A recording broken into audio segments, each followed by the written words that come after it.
Hi there everyone, now that I've got my microphone going. So we're sitting at the gate at Stockholm in the Boeing 777, and we've got an aircraft to turn around in about maybe 15 minutes before pushback, and the PFBX just crashed, so we are going to load that back up.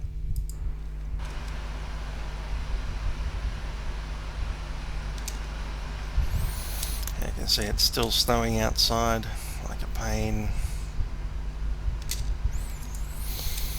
I'll need FS actions up just because we're going to be doing some stuff.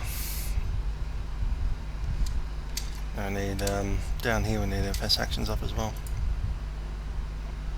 for ground connection.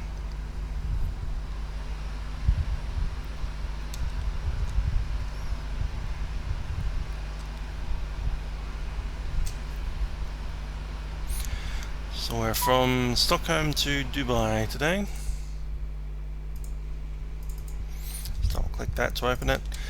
Let's go up here and get the ADIRU going. So that's running now.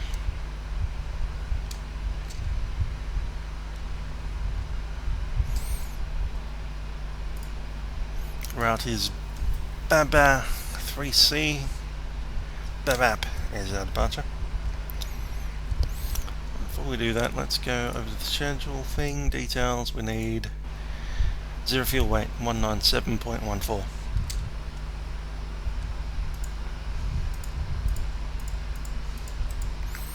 That's set.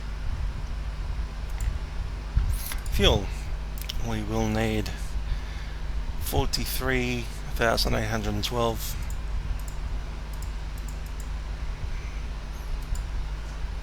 That's set there. FS actions, we need the doors to be opened.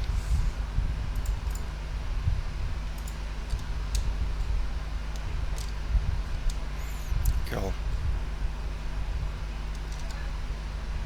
And they're boarding. So let's close that front door.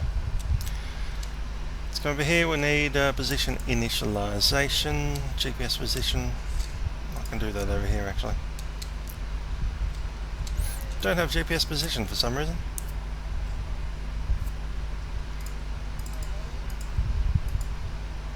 Stockholm Arlanda is there. Let's just grab last position, go for it. ESSA OMDB 02. That's set. UAE 214V. Let's grab FS in, and that didn't. Sometimes FS in just crashes on the start. Alright.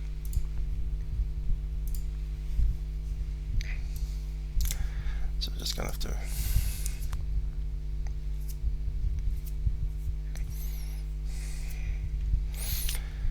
how long is this flight?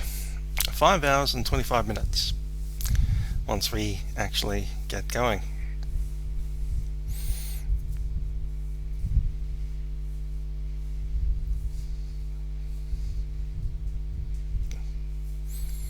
Now PFPX has gone and crashed.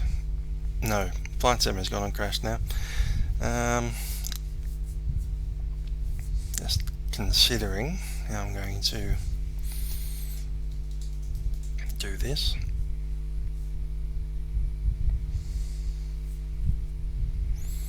It's going to take a little while to get the sim back, but there is a possibility that starting FSN will always crash at Arlanda. Just going to possibly,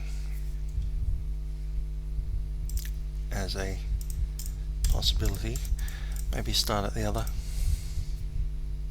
Stockholm or one of the others.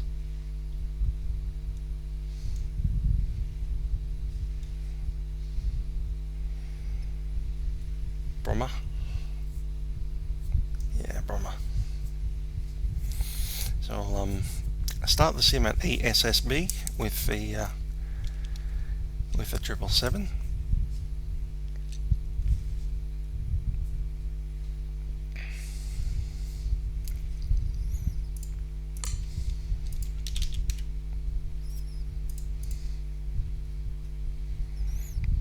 Doesn't matter really what runway.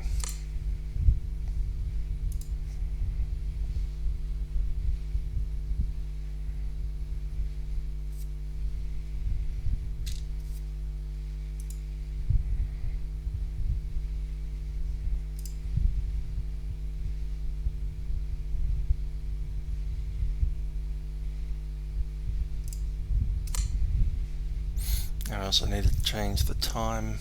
It's always 1 hour out. And the minutes, here we go.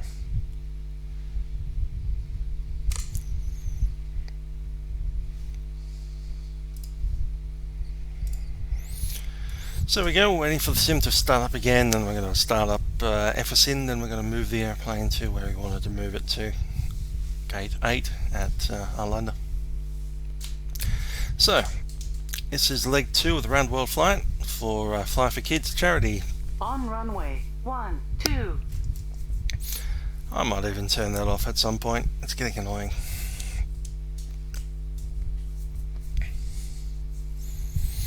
Anyhow, yes, Fly for Kids charity. It's on behalf of the Thomas Cook Children's Charity, and you can donate to that charity on website justgiving.com/skyglobe.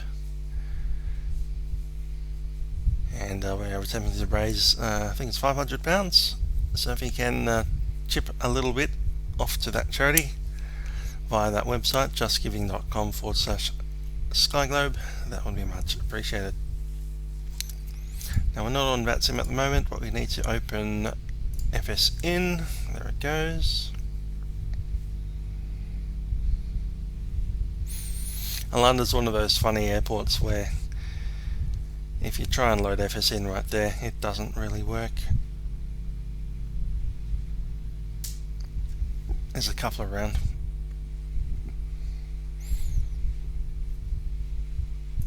Amsterdam's another one. All the Aerosoft ones, really. Now I've got the countdown running, so we can't move yet. Just gonna grab a drink of water.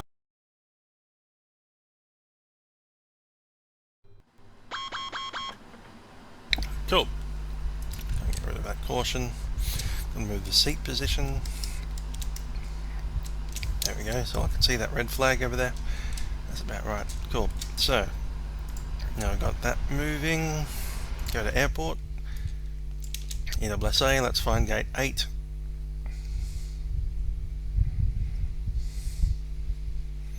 Is that really the gate? No, it's not. There it is, gate 8.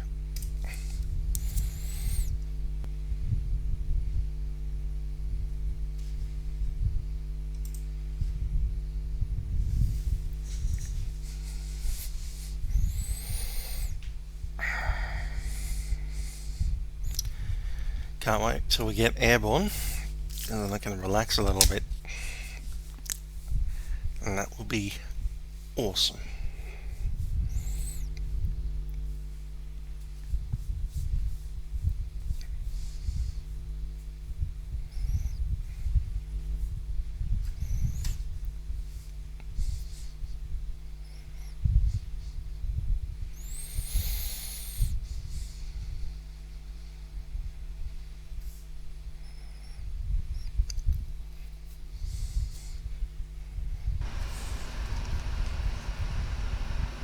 Cool. Let's get the light on.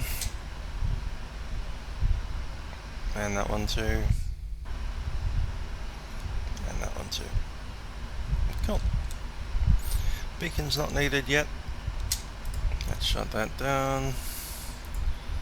PFPX. How much do I need again? Zero fuel weight is 197.1.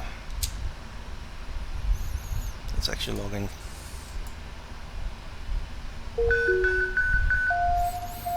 Perfect. Even better. Cool. Close that. FS actions. Payload. We need 197.14. I might have seen this already once. Return. Fuel. I need 43,812.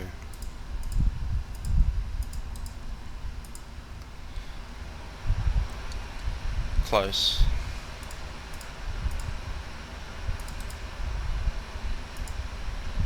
Yep, that'll work. Cool. So in here we need RDU to be set. That will start to come online soon. ESSA. Set that to position initialization as well. Let's come over here, and we've already got the fuel on board, don't we? 43.8. Yep, we do. So I'm going to go to route ESSA OMDB DB 02. And I'll set that in co-route UAE 214V. That's a flight number. Let's take a look down here. I think it looks good. Destiny's last one. Activate. Zero fuel weight. We've already entered 197.1. The reserves will, however, be alternate is OMSJ at 1.16, and final reserve 3.1. So it'll be 4.2, 4.3.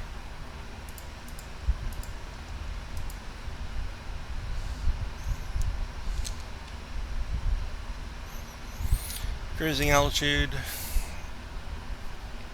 Let's see what it is. 370. Cost index is 100. There's our GPS position. We'll just chuck that in. Thrust limitation. We'll worry about that once we have the weather. Let's request boarding. Let's open some doors.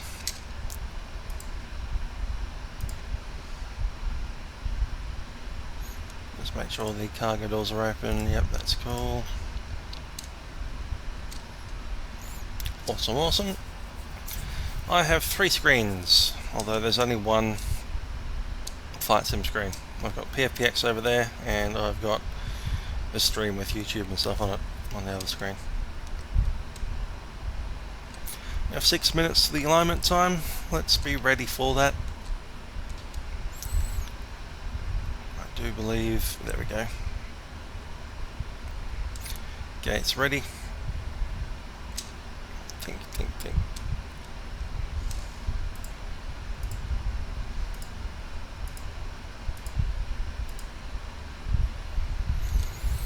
Doors are open. I'm just going to roll these through their cycle. That's good. Passengers boarding. And I was going to remove ActiveSky and restart it because it's died.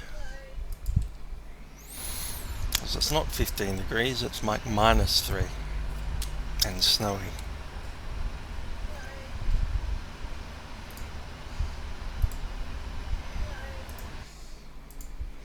Let's close ActiveSky Next. Apparently it's not closing properly. And it can't be moved. Currently idle. Manual offline mode.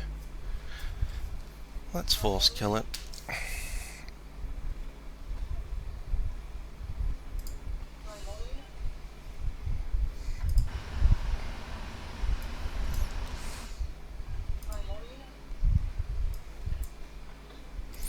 ActiveSky Next, end process. Make it go away. Cool. Then we can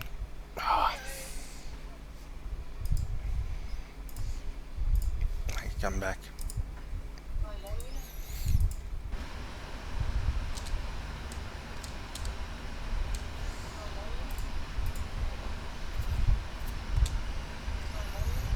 There we go. That's more like it. -2 degrees and snowing. It's perfect. Quite heavy today, so it'll be 35 on the D rate. Actually, it's snowing. There is a procedure for that. It involves not derating. I'm just going to climb 2. Cool. Flaps will be, let's go 5. Trim 2.50. So we were going to go on, was it 1 left? I'm assuming.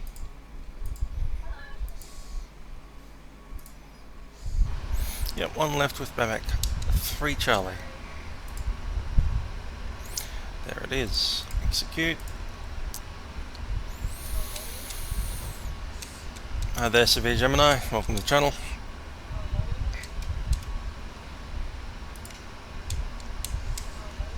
Okay, 1001 is set.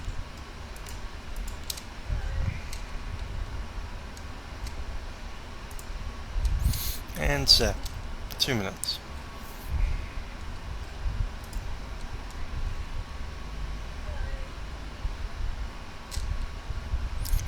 Alrighty, let's look down here. We have route, that's done. Takeoff is cool. Just waiting on the numbers. Back. So what's our departure? 2,500 above. Climbing to 6,000. That's set.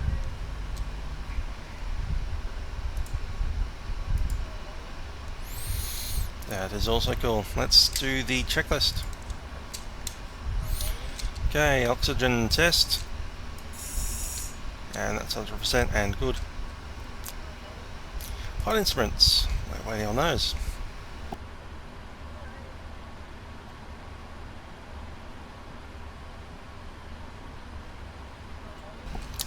Just like this flight is, actually I probably haven't set up the title correct, have I? Let's change that. Leg 2 from Stockholm and off to Dubai. So that's set now.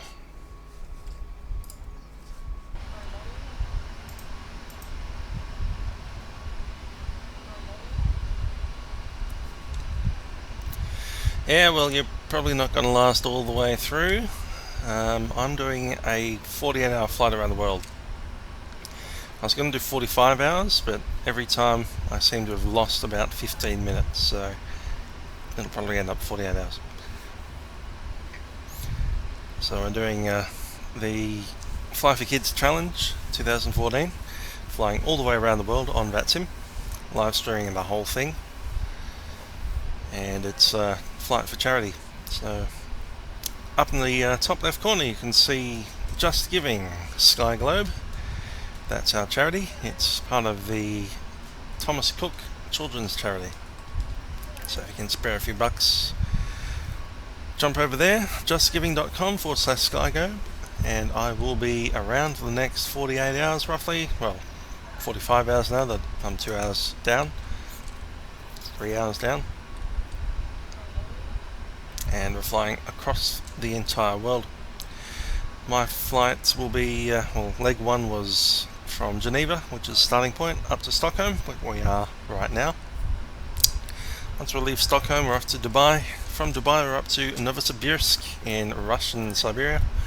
From Novosibirsk, we go down to Hong Kong.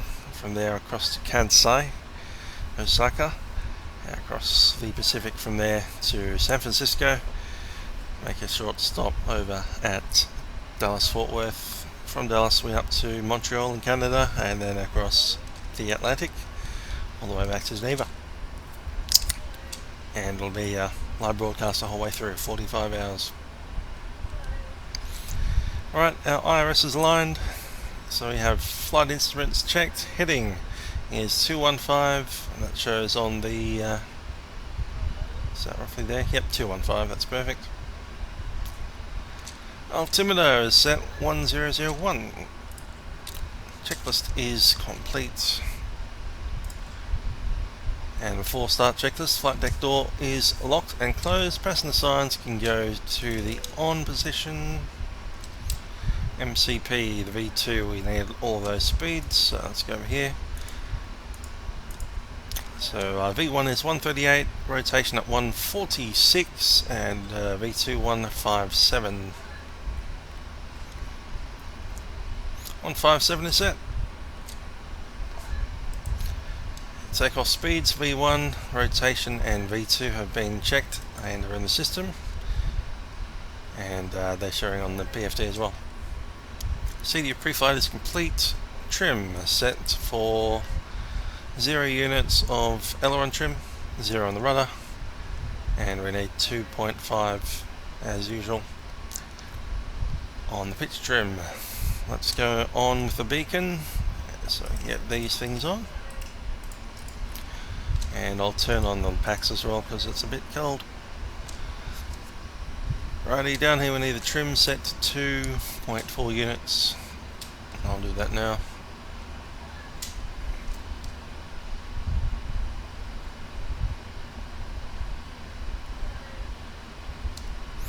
And that's set.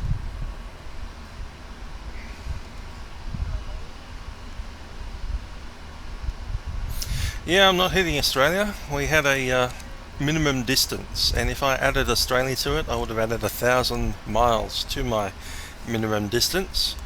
So I've decided not to do that. Our minimum distance, I believe, was 37,700 kilometers, and this flight is just 100 kilometers over that. So it's all about efficiency and actually being able to do the flight. If I didn't have to work, I would have done a whole bunch more, but I do, which is a pity, because on Monday morning I have to get up at 6 in the morning, which won't be fun. Code taxi anti-ice will be on for departure, and we'll select that on once we have completed the pushback.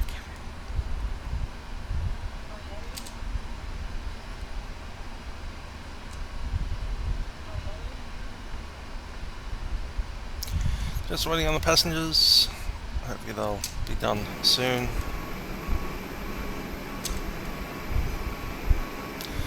Still doing the bags even. Look at that.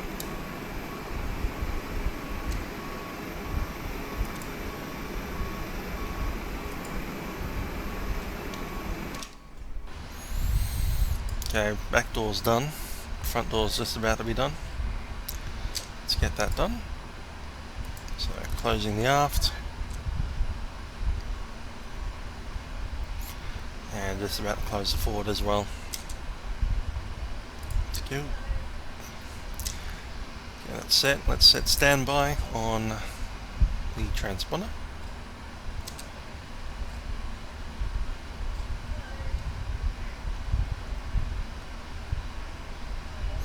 Just a couple of things in here that I needed to do.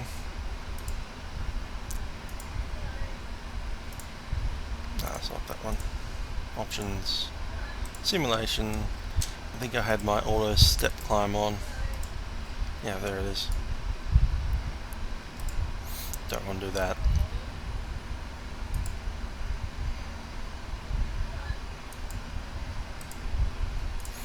Cool. So just waiting for the doors to be ready to close. Sounds like we're still boarding passengers anyway, which is a bit of a pain. I'm running 10 minutes late on schedule already. APU is on, doors manual.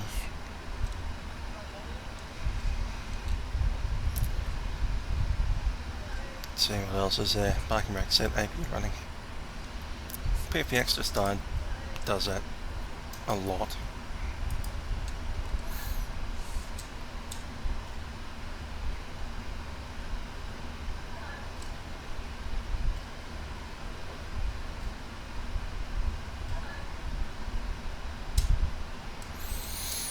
Every time I do one of these live streams, someone complains about the bad quality of my internet. I'm the one that should be complaining about the bad internet to my internet company. And my 0.8 kilobit per second.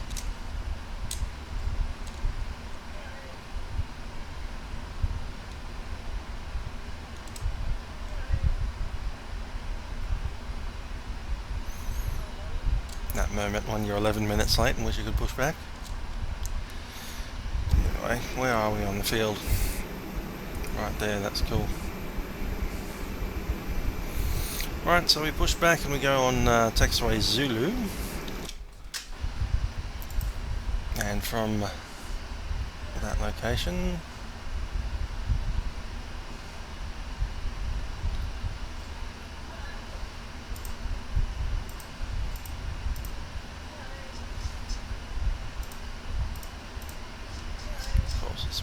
blank, cool.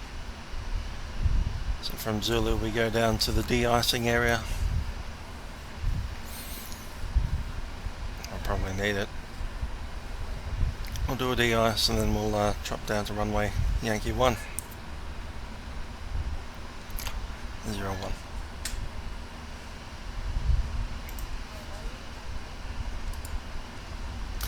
Yeah, that cool change, I've been waiting for that. I was in a train on the way home at about 8:30, 9 o'clock, and the train was still as warm, like 45 degrees odd. That's obviously the air conditioning must have been on the blink.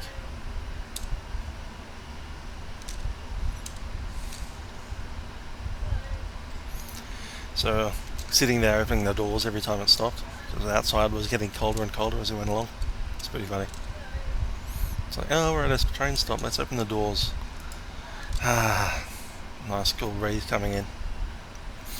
Then you shut the doors and it's like, oh, it's 40 degrees inside the train.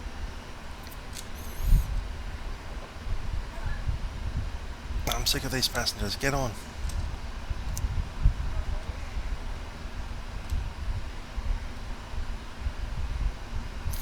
Last flight I had a crash of the sim.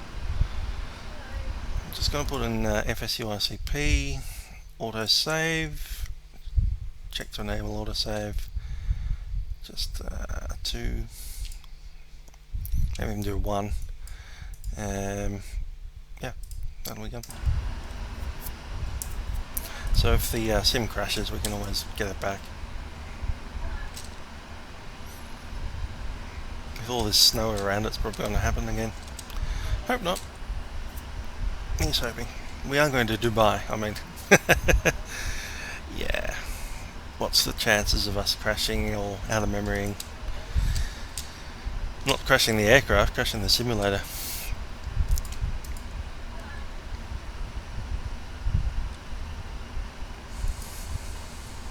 Are they done? No, they're not done.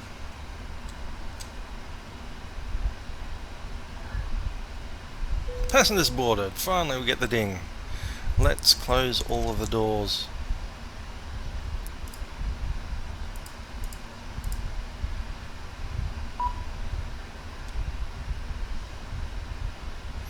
Done. Cabin crew, arm doors, cross check. Let's get the start pushback going. And we need to push back. Ah, there's only one direction to go. Cool.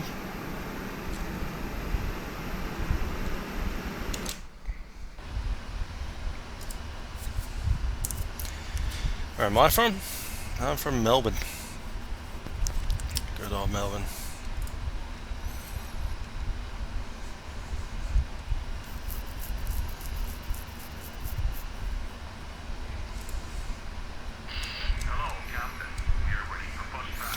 And then pushback, we are also ready for pushback, and sail to the left.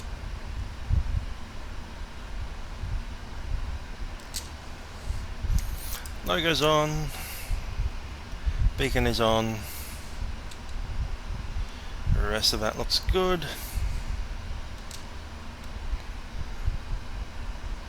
Autobay RCO.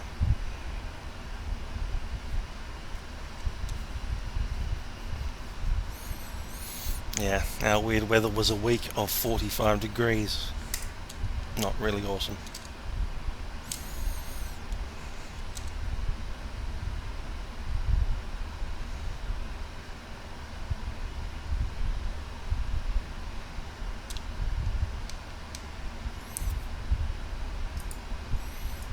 Ah, that's right, we don't have our thing. Return. Ground connection, let's get rid of the chocks.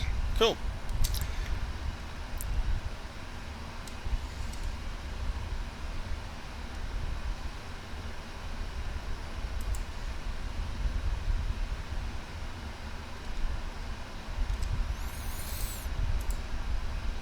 Cabin initialization crew, let's sort the ground. Hi there ground, we have chocks off, thanks. And a call. Yeah, a bit of an odd whatever accent, not really. I was brought up in Sydney. Parking brake is released. Clock's up. And we've been cleared for start. Okay then. Go with the right engine first. Bring it up, engine monitoring. Into is rising, fuel control will run.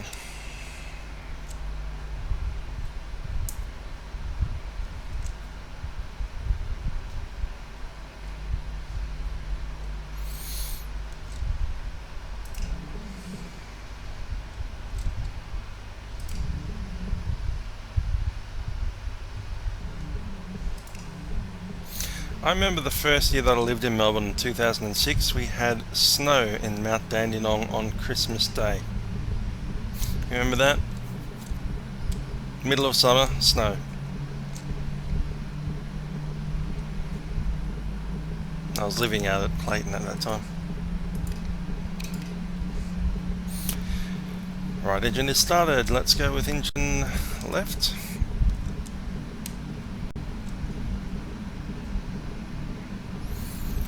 Enter is rising, fuel control to run.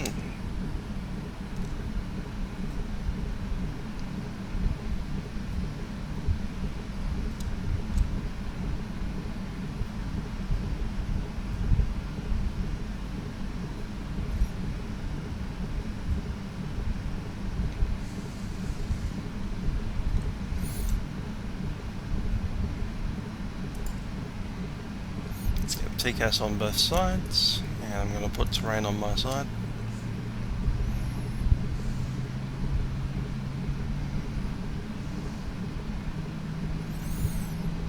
EGT stabilizing. And start a cutout. Make the checklist. Anti-ice.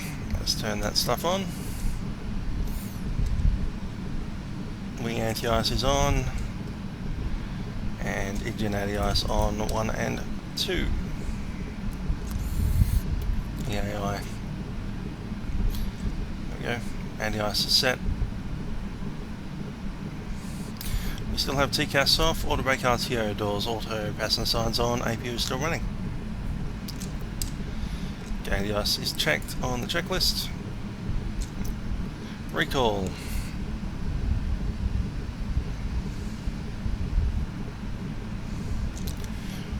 Checked and fine. Let's go with flaps 5 for departure.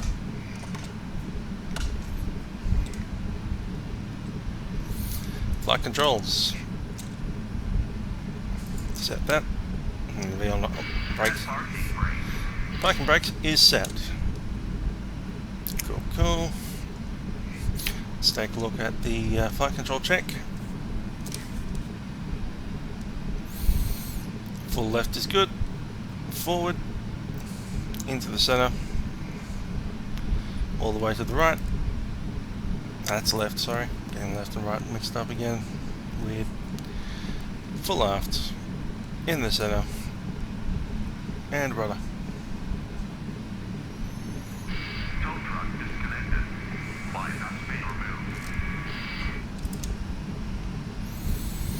Go with the bypass pin, and you're cleared to disconnect. Thank you for the push.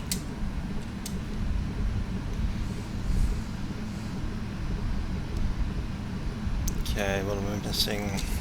Rest of that checklist. Flight controls have been done, we're just waiting on ground equipment. Flaps 5 are set. And APU. There we go, that's the thing that's missing. APU coming off. Okay, overhead is all good. Clear to left, clear to right, thank you. Okay, ground equipment, we'll tick that off. Before takeoff check is flaps, which are set 5 for takeoff. TCAS is still off, and APU is in cooldown.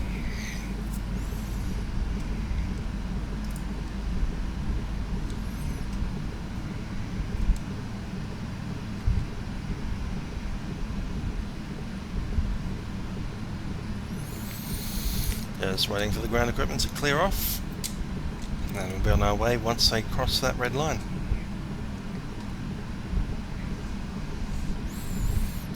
Let's just check there's no aircraft around, and there are not, so we'll be using a voice intercom because no one's here to watch my typing anyway.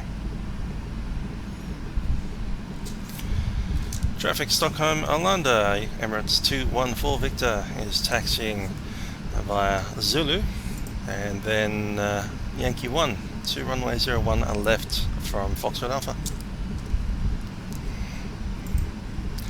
Okay, we are ready to go.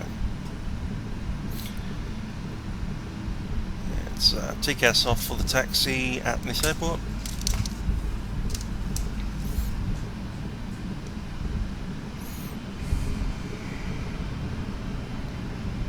Okay, we have motion. We'll be using Flight Director today, and also VNAV and LNAV on departure. I'm not sure we did a full takeoff briefing, but it is snowy today, so we have a fairly low V1 and a split between that and the rotation. If we are below 100 knots, we can stop for most items, and cabin crew is ready. We'll give them a call once we're ready to seat them. Anyway, on to that. So 100 knots is our decision speed. After that, V1 is only for engine failures or hydraulics. After V1, we're committed to the takeoff. We'll get airborne clean up, and we can make an overweight landing. So runway 1 left, so we can turn left. It's not VFR, so we're magnetic vectors. If that does happen, I'm on radios and on the flying. And Otto the co-pilot will do what Otto the co-pilot does best and sit there all inflated and stuff.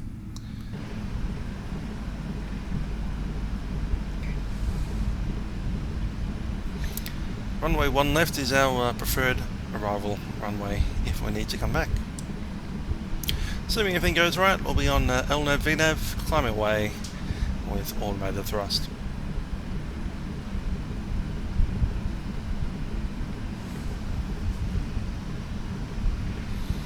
There's a couple of things in the FMS. You can see at SA 401 above 2,500 feet, and that's I think it's a 4.4 degree percent climb. Hi there, Edvardus Gaming 99. Yes, we are in Sweden, Stockholm, and we are leaving Sweden to go to Dubai. This is the Fly for Kids Challenge 2014. A bunch of us guys are flying around the world. We had a minimum requirement to pass 37,700 kilometers. This flight that I'm doing will be 37,800 kilometers long, and I'll be doing the whole thing on live broadcast, which means I'll be doing about 48 hours worth of live broadcast.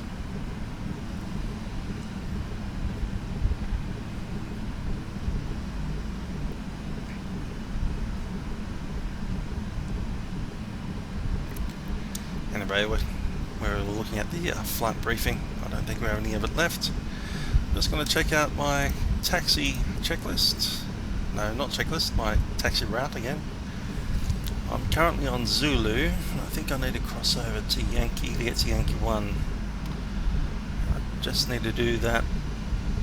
Is that on Delta or Uniform?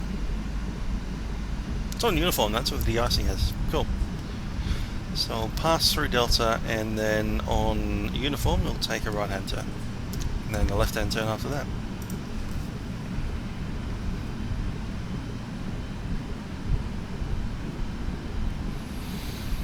Hi, you live in Sweden. Is it this dark in Sweden currently?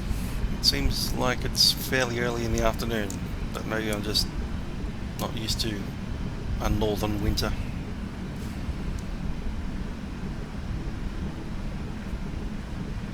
We don't get snow in Melbourne much, apart from that funny Christmas day in the middle of summer.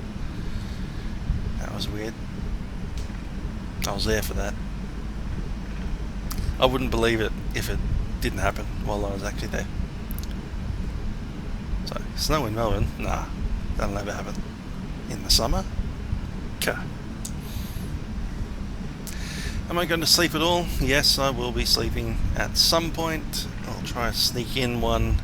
It's probably going to be on the 9-hour flight. That's tomorrow night. Might catch maybe an hour here or there, maybe on this flight. Depends how many people are around. That there is Delta. And I'm guessing straight up ahead is the de-icing area, is that correct?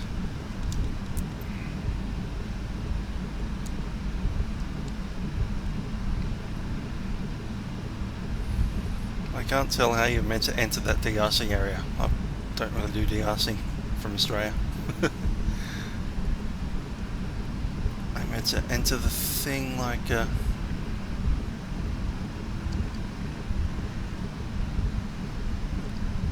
GA apron run-up area. Yeah, it's not even 3:30, and it's looks like it's like very evening. I'm in Melbourne, so it's the middle of summer, and the sun. This kind of vision would be about 9 o'clock at night.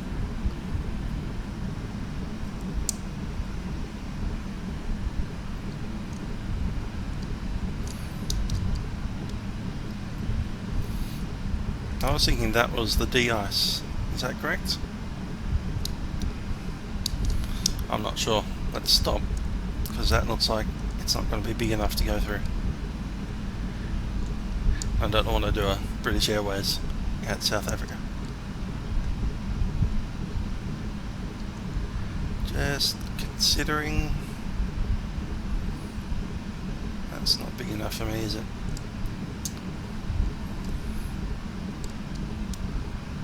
I'm going to have to do a 3-point turn in a 777.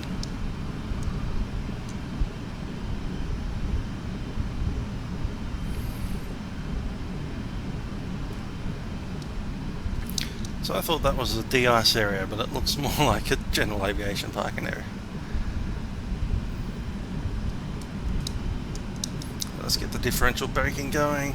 Let's do the U-turn. Ah, well that's fun. UA something.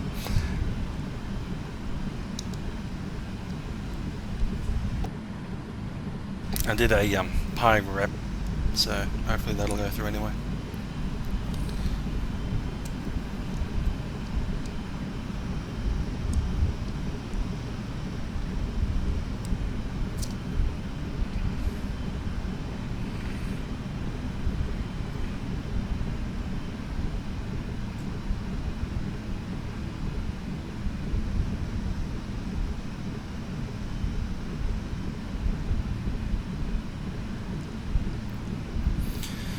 Alrighty, takeoff checklist, flaps set 5 for takeoff.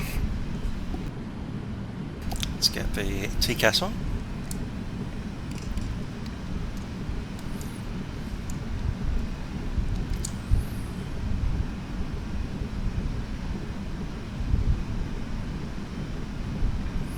Nose on.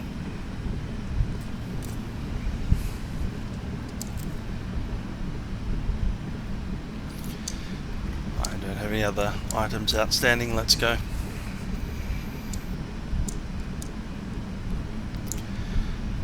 Strobes are on, landing lights are on, clock's on. Traffic Stockholm, Arlanda, Emirates 214 Victor, enters runway 01 left, takeoff southbound.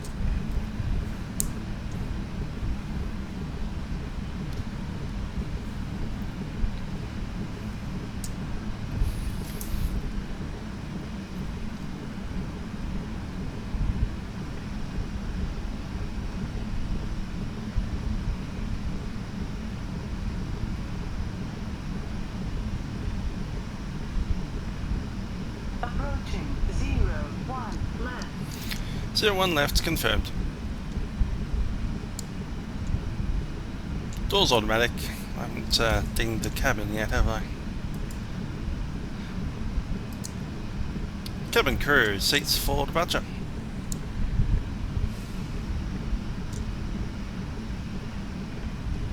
On runway 01 Perfect. left. We're on runway, clear for takeoff. Let's go 50% thrust.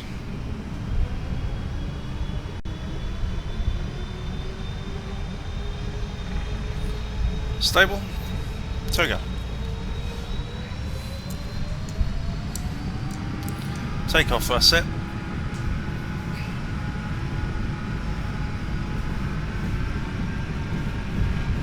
Ah, darn it.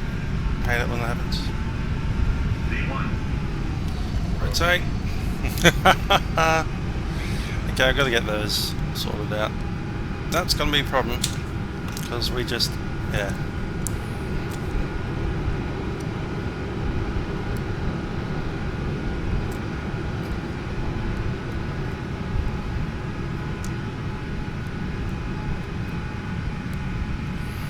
Now I'm just going to let it accelerate. There we go, flaps 1.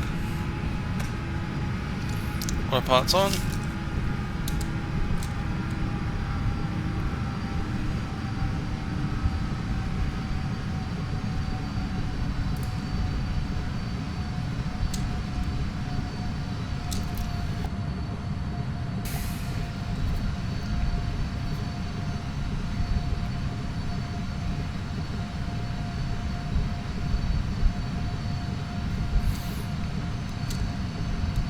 Five knots, come on, pick it up.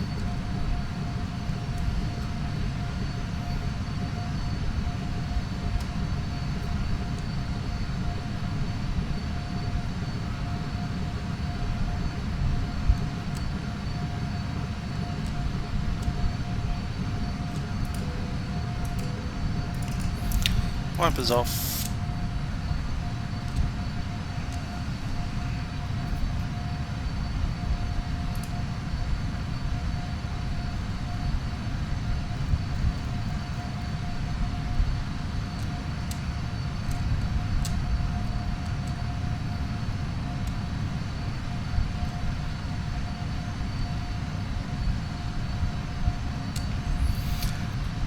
Nearly there.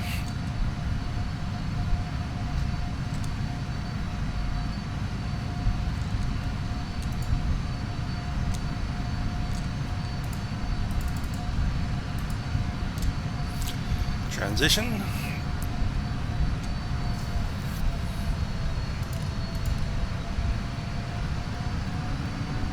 Flaps up.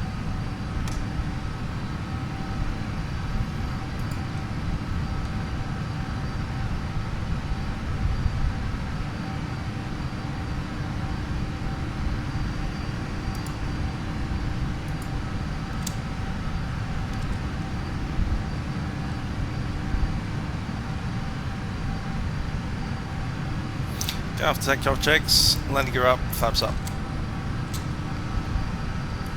That's more of these for a little while. So nice and fine. Yeah, with the engines, we on the takeoff roll,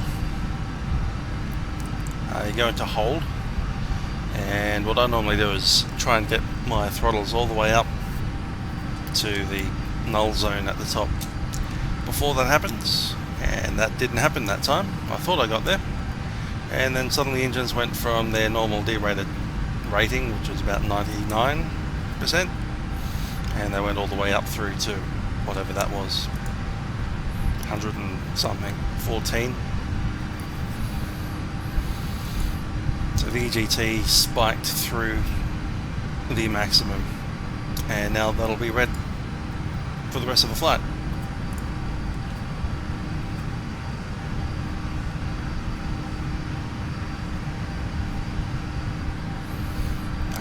Pirate thing.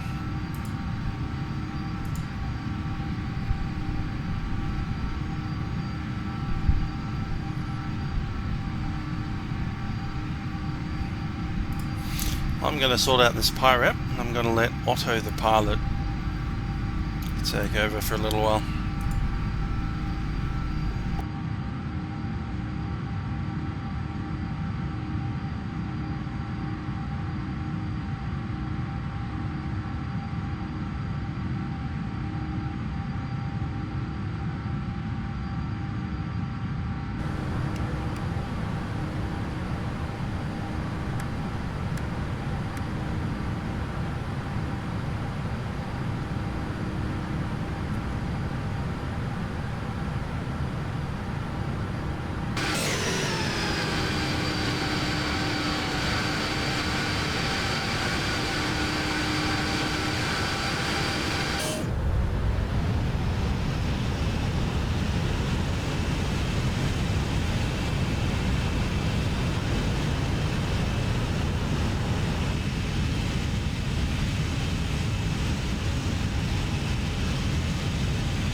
red boxes are going to get annoying.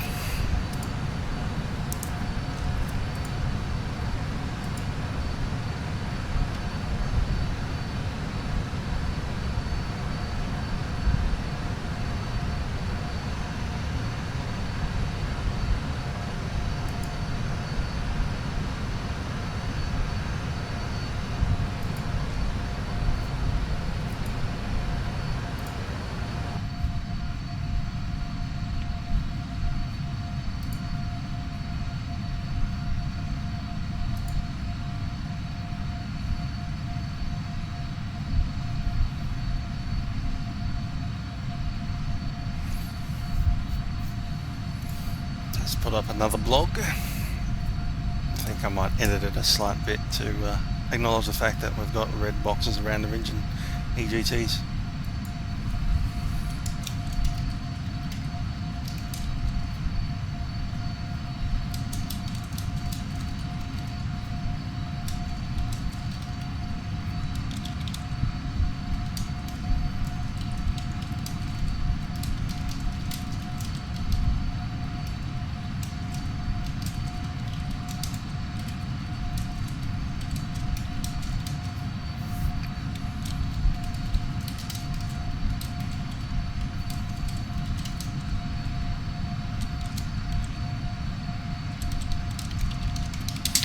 Oh, it's got the anti-icers on. Let's get rid of those.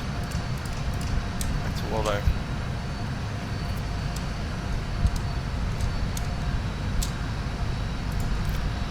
Checklist, nothing till the descent, and that's hours away. I've got about 5 hours.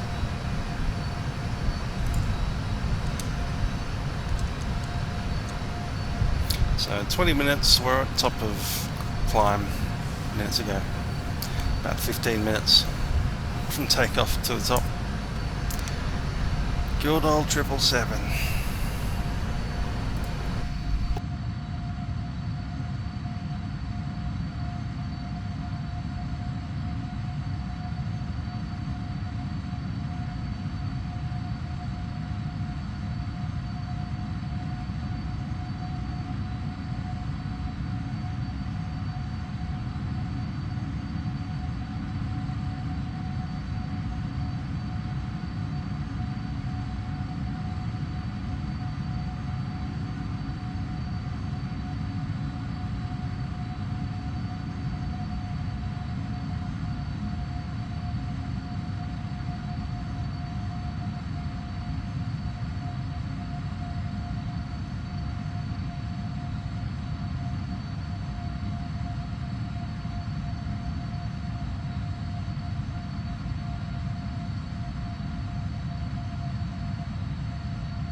Oh, that was me typing without auto being on the thing.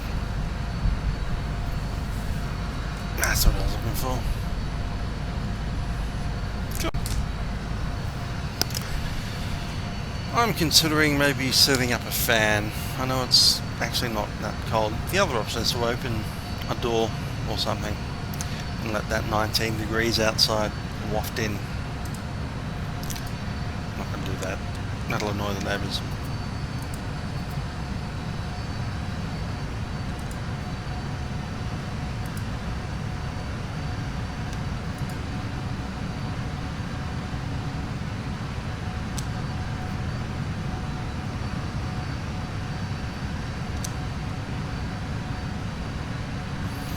That sun's going down.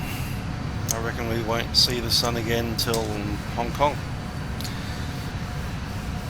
Though, we might get it in Novosibirsk, but that is very far north, so possibly not. We'll be over China, I think, before we get the sun again. Anyway, Dubai at night. I haven't done that yet. I usually do Dubai in daylight.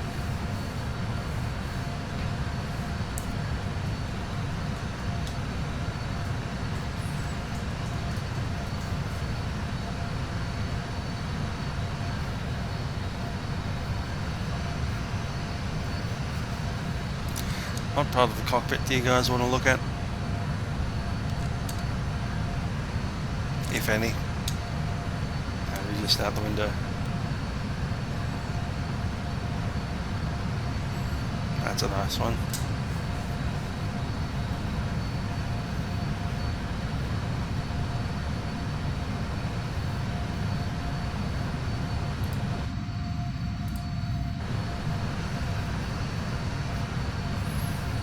I'll leave the co-pilot here. I'm going to go off and get some stuff organised and cleaned up and tidied up. So yeah, keep chatting. I might come over and have a read every once in a while if I see anything interesting happening.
Yo!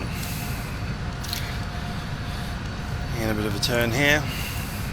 So this flight takes us through quite a few different countries. We've got Turkey and like Georgia, places like that.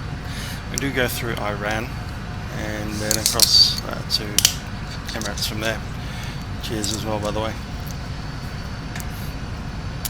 Current time in Melbourne is 2 AM, 2 in the morning. It's dark outside. The clock says 2. That's a thing. So I've got about 5 of you guys watching at the moment. I'm getting a bit warm again. That's what happens after your house has been sitting in a 40+ degree temperature for a week. It just doesn't cool down.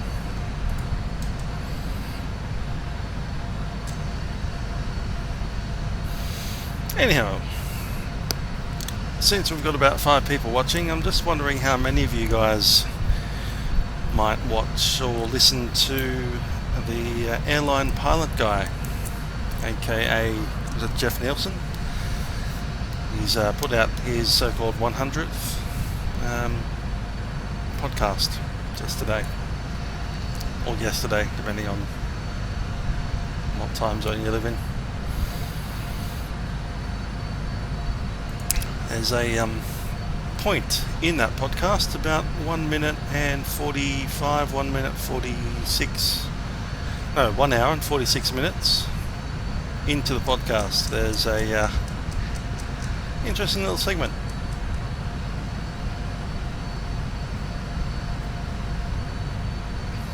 No, it doesn't. What's that about?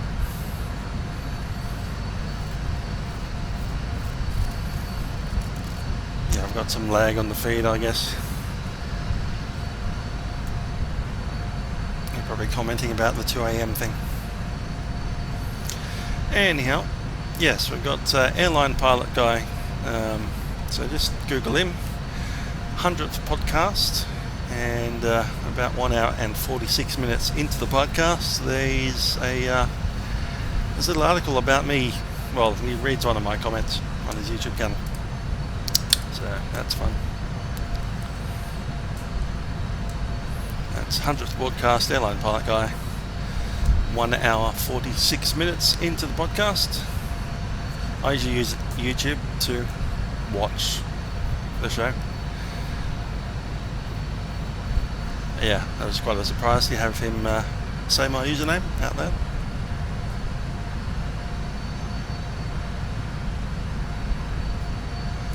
I've got a carrot and lemon lime bitters by Bundaberg rum.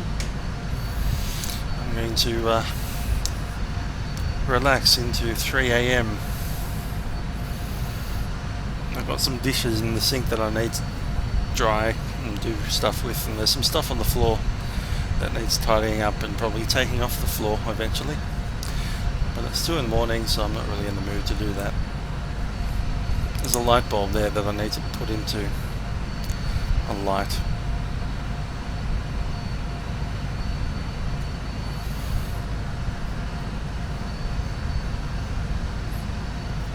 Yeah, hot weather. That's the one I was talking about. So we've had hot weather for a week. It's been 40 degrees or more for 5 days in a row. And overnight it cooled down to about 30 degrees Celsius as the coldest possible temperature. That's been the case since Tuesday. Started on Tuesday, kept on going, and just a few hours ago we got a temperature drop by about 10 to 15 degrees in an hour. Outside now is about 21, and that's dropping overnight to a forecast low of 19. Unfortunately, all that heat that's built up over the last 4 or 5 days hasn't radiated out of the house yet. So I keep needing to turn on my air conditioning to actually blow some cool air at me. And then when I turn it off and go, oh, it's only like 20 degrees outside, but then inside the house suddenly becomes, and I've got a thermometer here, it is 29 degrees. My wall itself is 29 degrees, the actual wall. Inside of a house is 23 degrees because of the air conditioning, but as soon as you turn that off, the 29 degree wall is warming the house up again. It's slowly coming down. It was 31 when I started the last flight. So yeah, I've got a thermometer actually attached to the wall, so the wall itself will actually feed the temperature to the thermometer. It doesn't really measure air temperature, it measures wall temperature.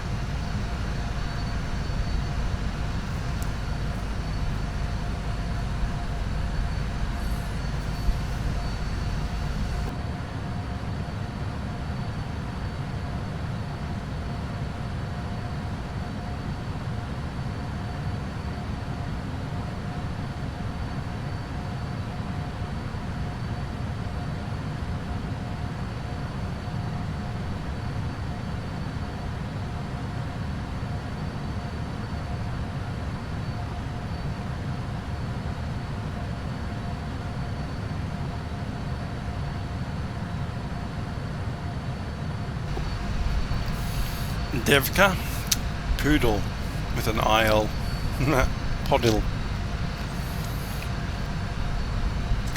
Probably need to take a look at my flight plan because there's a step climb.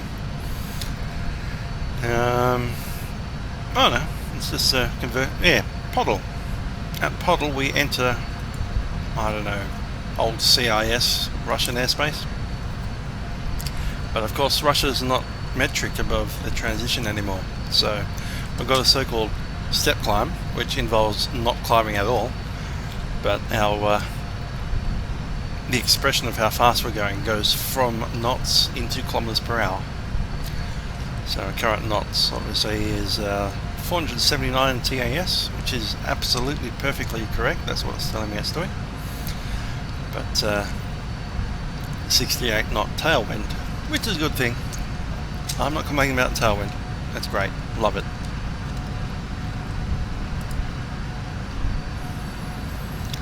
Five hours.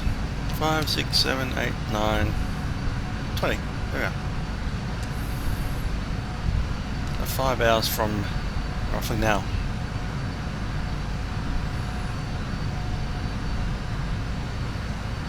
And then we'll be on the ground at Dubai. Let's have a look at the weather at Dubai. I'm sure that's going to be warm.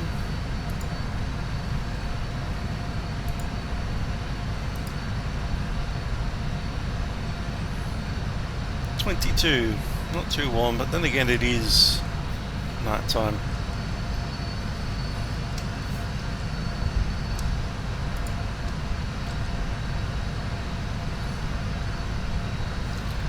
Current total fuel 36.0, and I realise that I haven't put in the route data request winds, so we'll be arriving with 9.4 and a little bit earlier. Look at that. It's taken off 15 minutes. The wind prediction. I'm liking it. Liking it a lot.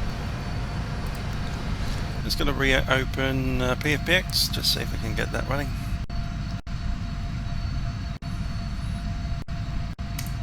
I'll hide that.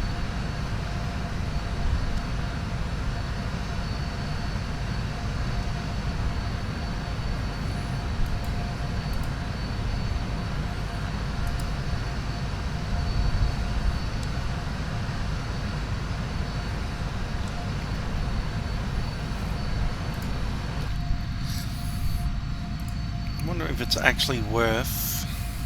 wait a second.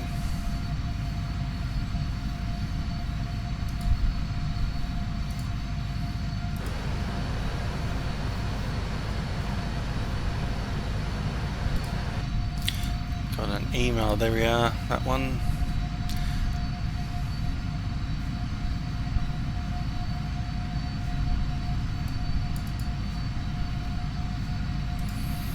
So, live event. I'm just taking a look at what's happening with this live event page. I can't seem to log onto it properly. The good old Nelly landing at ESSA trick. Unlike Southwest, who actually did land at the wrong airport. That'll be fun. Now let's have a look at this. I've got the team notifications. I want to select myself. There we go. Musical radar. Go. And then it just becomes California Airlines. So yeah, I don't want to be California Airlines, I want to be me. and it says no. Come on, no. Come on, no. So that's my VATSIM password thing, so let's just send the team registration for the wrong team, because I can't select me at all. And then we're on this page, and you can see current flights. There's me right here. Cruise 0.7, which is 7,000 feet on. Are we on QNH? Yes we are. Cool. Standard. ESSA to OMDB, Emirates 214 Victor, cruising, blah blah blah. So registered teams, we have CAX, California Airlines, Canadian Dreamkillers, Canadian Express for Kids, Air Danubius, HBGEB, Care Bears with a K, Scandinavian, Fly Seer, Tame Virtual, Virgin Lambert, Team Velocity, Westwind, and not me anywhere. Don't know why, don't know how. I'm in the last 10 flights, so obviously the flight has been logged there, that's fine. And there's my current flight that's airborne right now, that's normal. Just not in the registered teams section at all. Don't know why. So let's go to flight booking. No book flight, that's fine. Let's do the next one, OMDB to UNNT. Departure time 18th, I think it is. Yeah, this Saturday. Now we are arriving at, what time was it again? 19.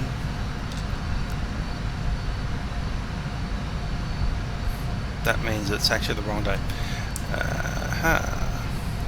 Let's go back here, 17th. And we have to be 20 something.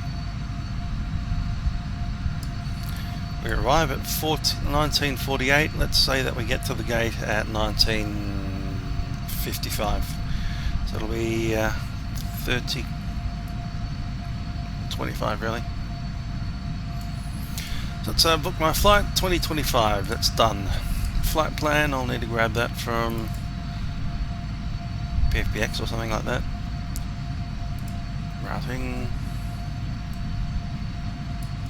Yep, that's fine. Bing. That's cool.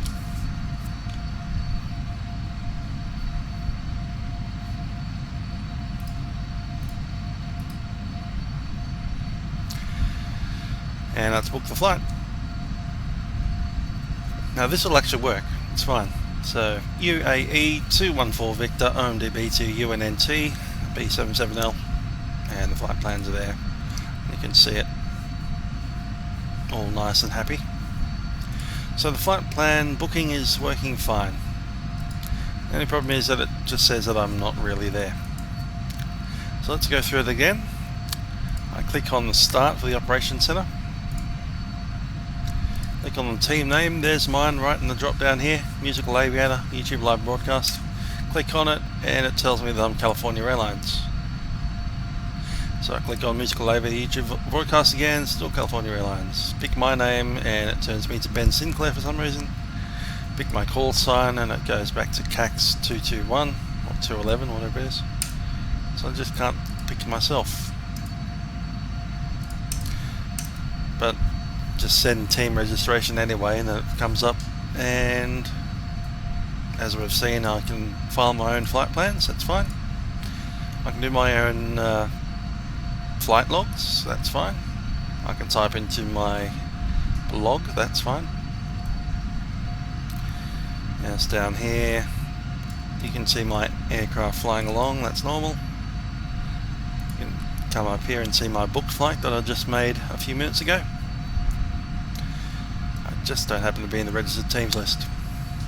Don't know why. Don't know why. Anyway, hopefully that'll fall on someone's ears that knows what's happening.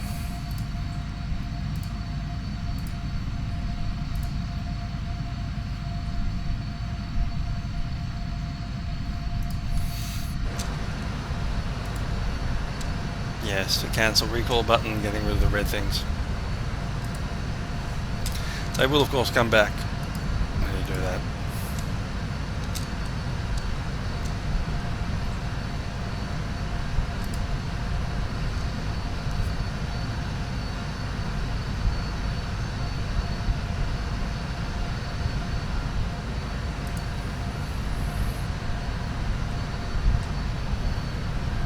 Alright, let's go back to PFPX. Did I shut that down, did I? No, it's down there. It's out of the way. My Red Bull is in the way.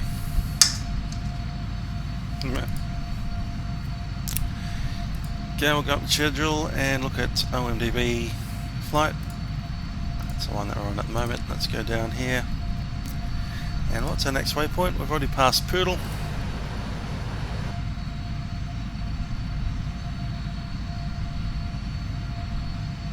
And this has a bunch of waypoints in it, doesn't it?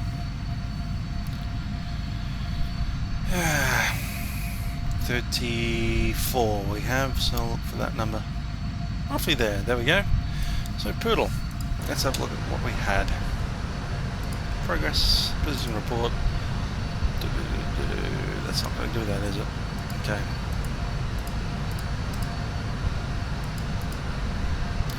Lennox, which is 35 away. Fuel at 34.6 and we're at 34.5 for Lennox, so a little bit, well 100 kilograms off, which isn't too bad. Isn't too bad at all.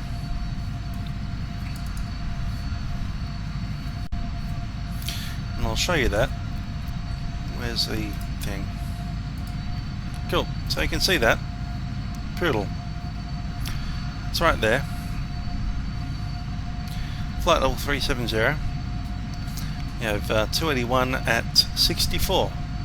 That's the wind. At the moment I've got 73, so actually better off on the wind. Over here we have 35.2, and that's the amount of fuel that we should have been at Poodle. Down here we have Lennox, blah blah blah, all the same stuff. 69, so obviously the wind is increasing, and it is. And Lennox we have 34.6, you can see that number right there, 34.6. Let's come back to the aircraft. And here we have Lennox, 34.5, so we're just 0.1 off. Not too bad at all. Where it did that. Whatever. Cool. Let's have a look at the VNAV page. We have optimum 367, maximum 381. We're at 370 at the moment, which means that we pretty much stay at 370 because we can't go above maximum, obviously. You want to see the outside again. Let's hope this doesn't kill the flight sim. You probably want to light and stuff, eh? Yeah, I'll travel a dark ship, but I might stick on the tail lights for you, so you can at least see something. Load the lights up, and maybe, what do you reckon, one-way turn-offs? Nah, that's a bad idea. Let's go to the landing lights left and right. Yeah, that's the stuff.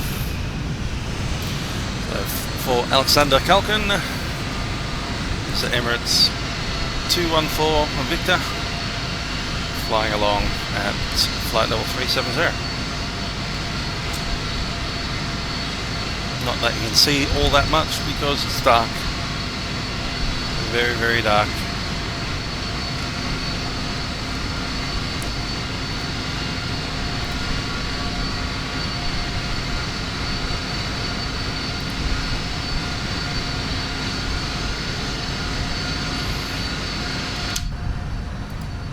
Frames am I getting? No idea, I don't count them these days.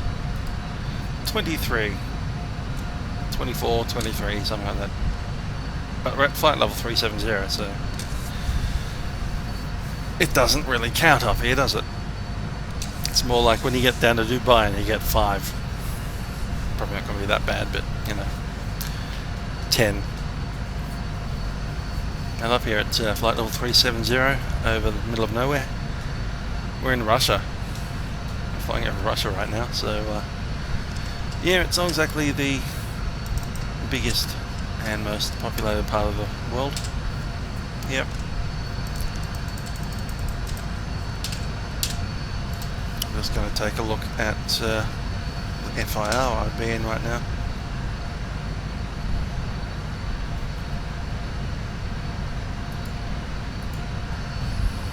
No ATC around. I'm in Murmansk control, so it's not even Russia, it's Belarus. So we're at Belarus, over Belarus, and I think we've got a thunderstorm. The storm lights, yeah, get everything bright. Yeah, I saw a flash of lightning. There it goes. Hopefully not getting a real one at some point. I was worried with this cold front running through at the moment, that would be like completely stuffed. But we're not. We're going fine.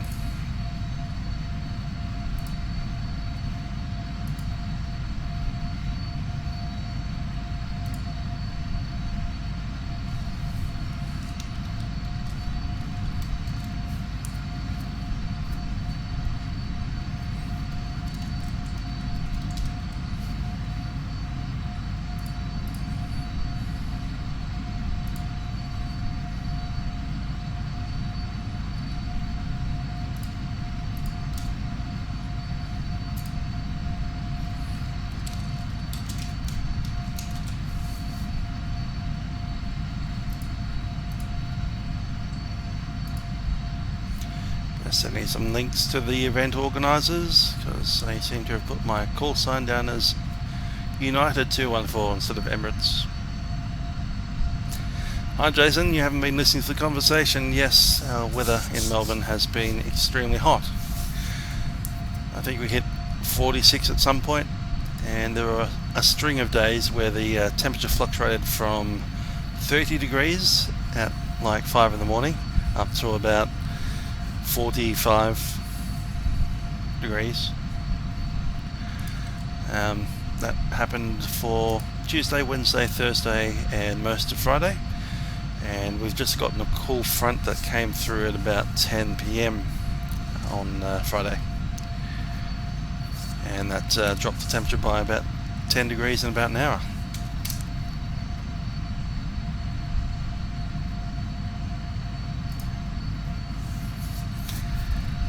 Which is fine if you're outside, because it's nice and cool outside now. The only problem is my house warmed up over the last 5 days and it still hasn't cooled down yet. Yeah, it's getting there. I've got a thermometer on my wall, and it's like touches the wall, so the actual thermometer always measures higher than it normally would in the ambient air temperature. So it's kind of measuring the wall temperature.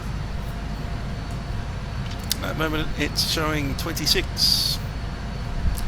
So my wall temperature is 26 degrees and my outside temperature is about 20.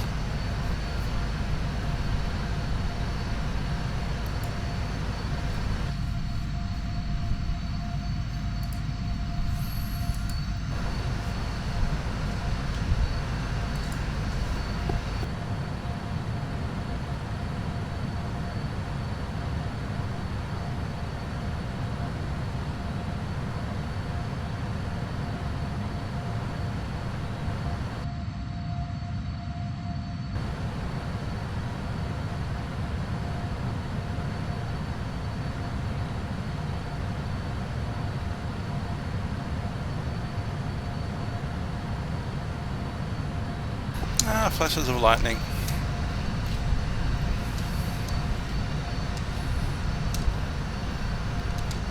Yeah.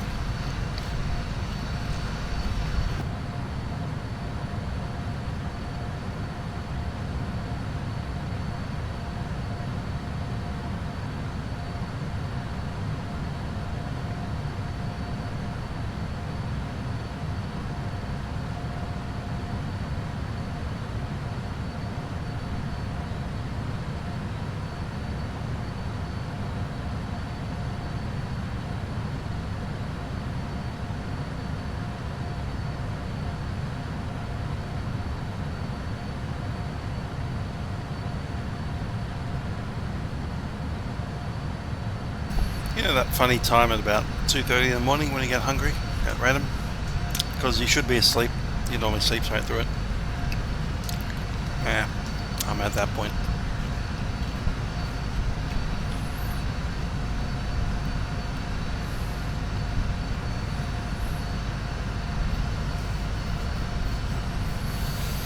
Fly Tampa Sydney, can't wait for it.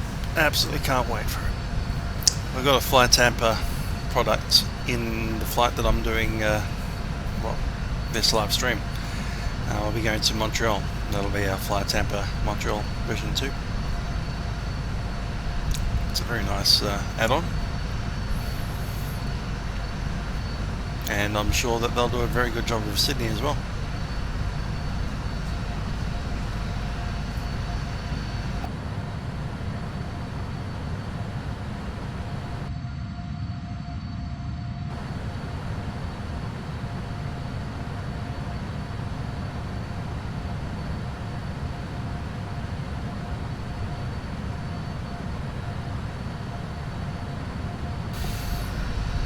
Might as well just mention again, since we seem to have a new audience now, or some new people. This is a round the world flight. It's a charity flight, so you'll see up in the top left corner there, justgiving.com/skyglobe. Did Otto have his thing? Yeah, flying for charity, there it is. I might actually add that. Settings, configure.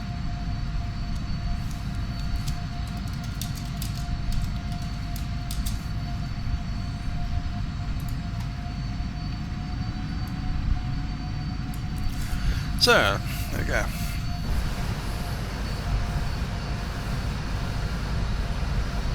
I reckon they will have the safe docks, particularly at the international side, and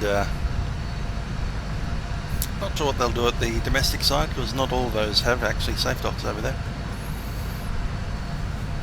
Most of Qantas does, but Terminal 3, a lot of them still use the old bats.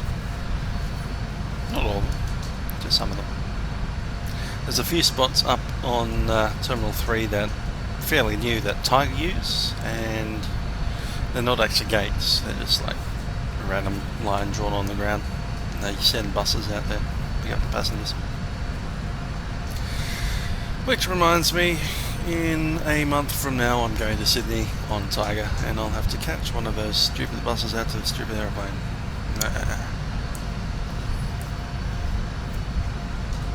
It's better than walking.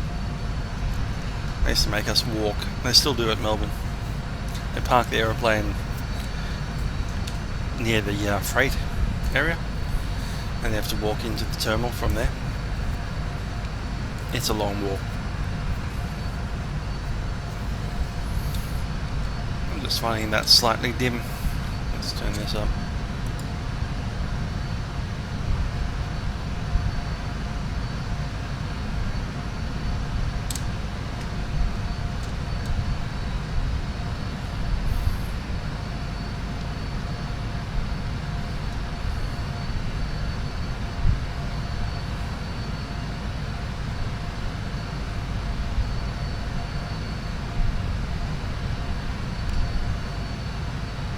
Cool.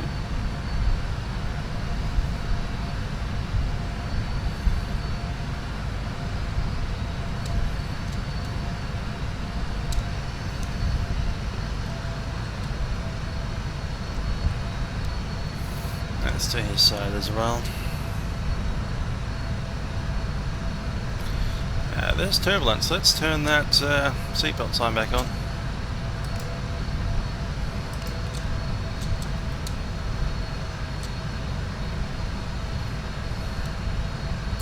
Yep, we've actually hit some turbulence. We're bouncing around like a crazy man for the moment. Just feel all that movement. Bit of pitch movement as well.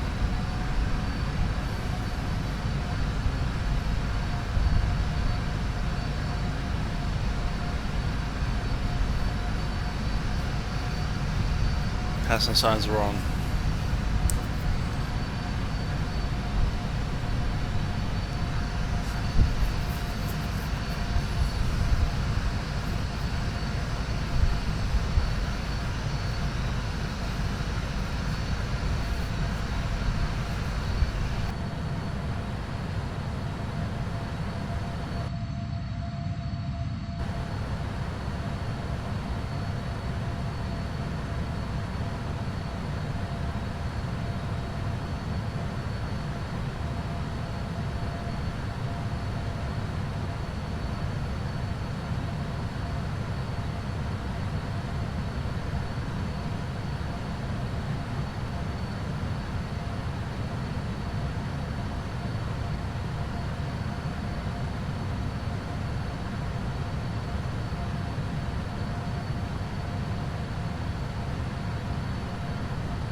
Well, I've turned off all the lights behind me.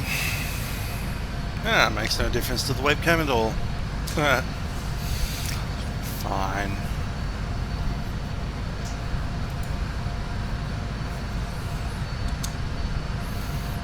Turn the lights up on this thing yet. It's back. Yeah, okay, it's fully up. Standard set.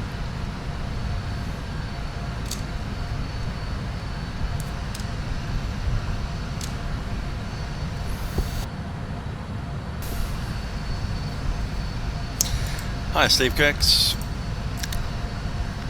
good to see you.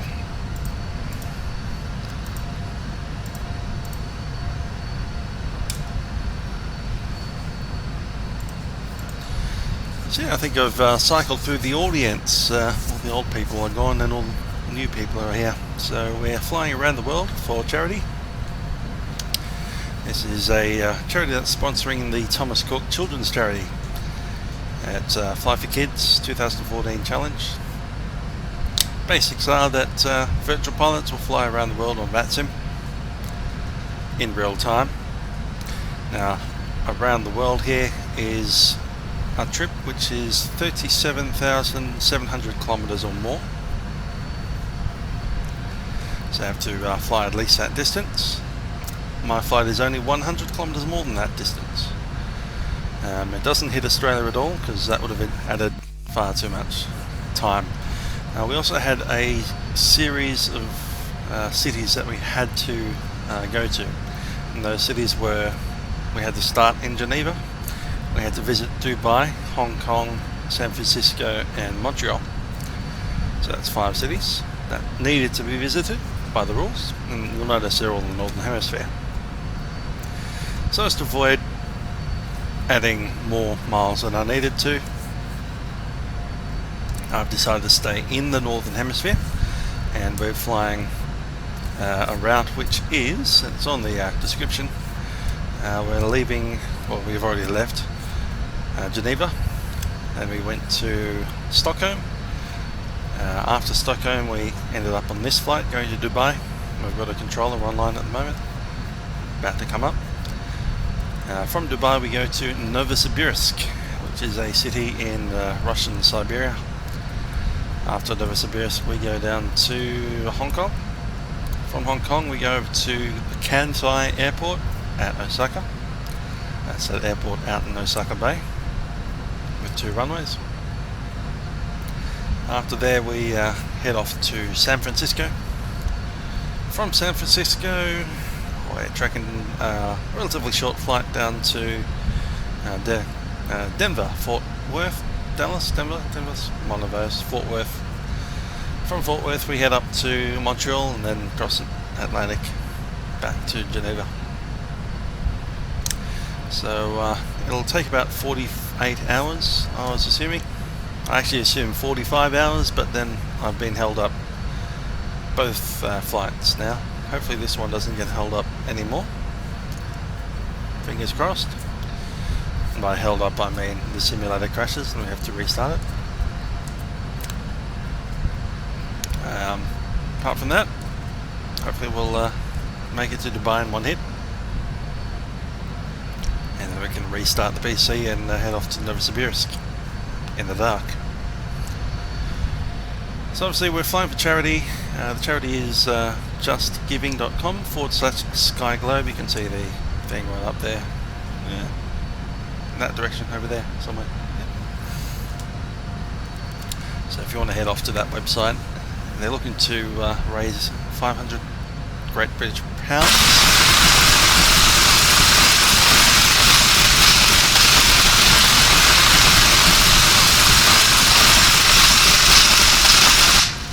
Don't know what that sound is,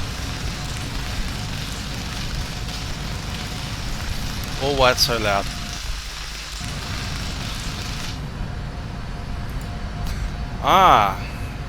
That's this new ActiveSky Next. I have no. Okay, we just went straight through some thunderstorm ice. Yes, that's interesting. I'll need to do something about that.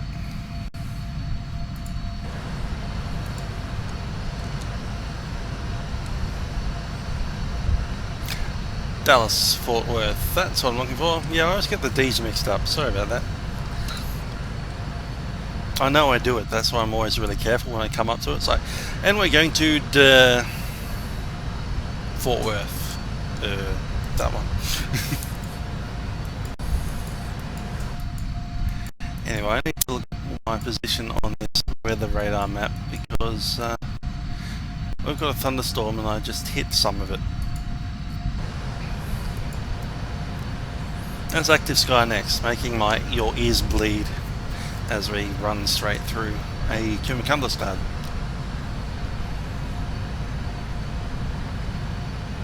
Track up, lots of aircraft.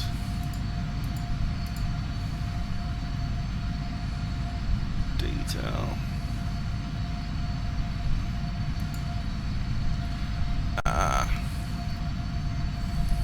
There we go.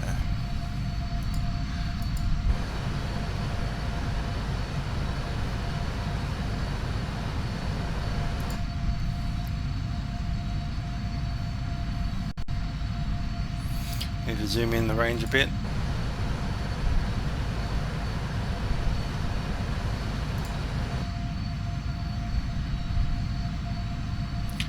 Don't care about clouds, just care about avoiding that stupid noise. How far in flight? We're an hour into a 5-hour flight. So we are arriving at 1947 Zulu. Current UTC is 15.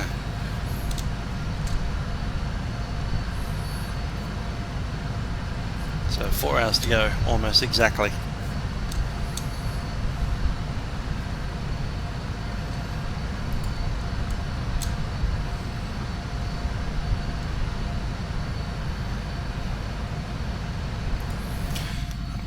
into this audio options. Let's turn everything really quiet. Yeah. Selected audio volume, I'll bring that down.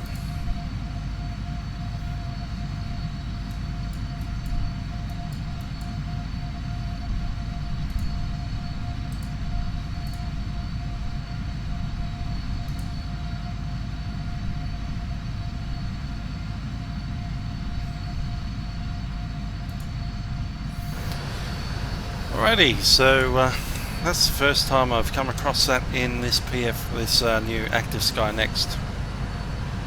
I also have a controller online that'll probably be looking to talk to me in a little while. KDFW.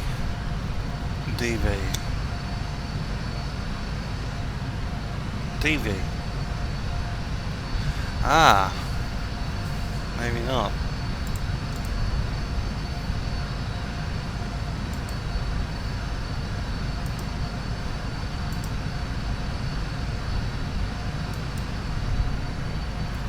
Online, yeah.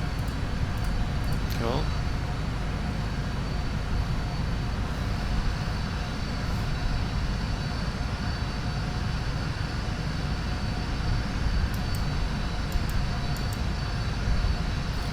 Don't know where that controller is. I know it's a Russian area, but I can't see it.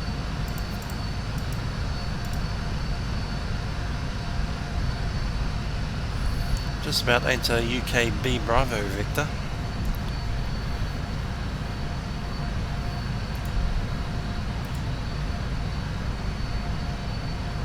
Might just grab a ZS 1349.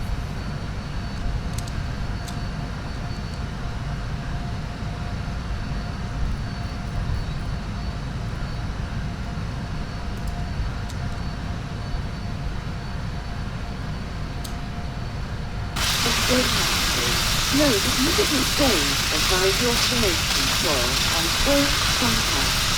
You are the shore. Office information flow 1530 ILS approach runway 26 runway 13 That's ActiveSky making that noise. We're inside hail.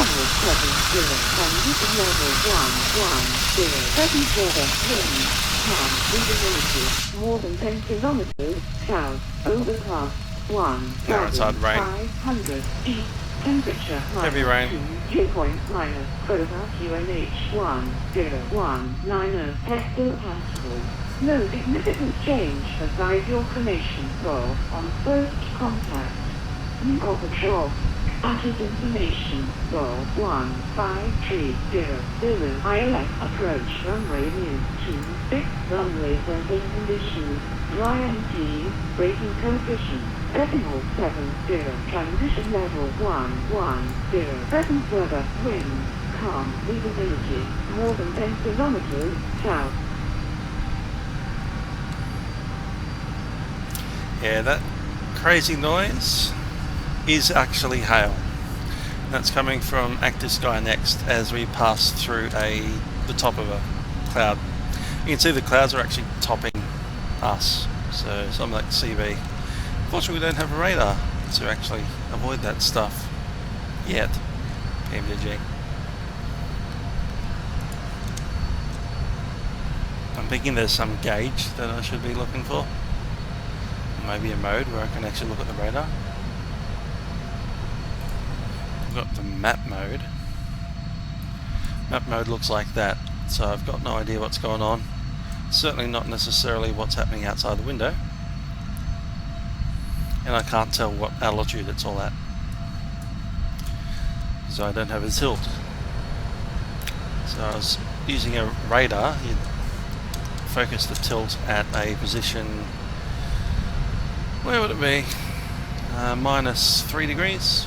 minus 3 degrees, and that'll show you directly ahead. Now you can see in the dark, if you look really carefully, there's the outline of a cumulus right there. So you can visually see it, you can kind of move around it, but if you go straight through it you get that crazy hail sound.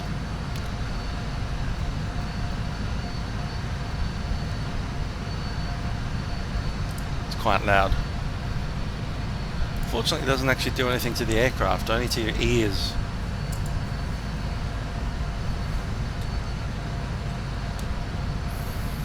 Now my frames per second are down a bit.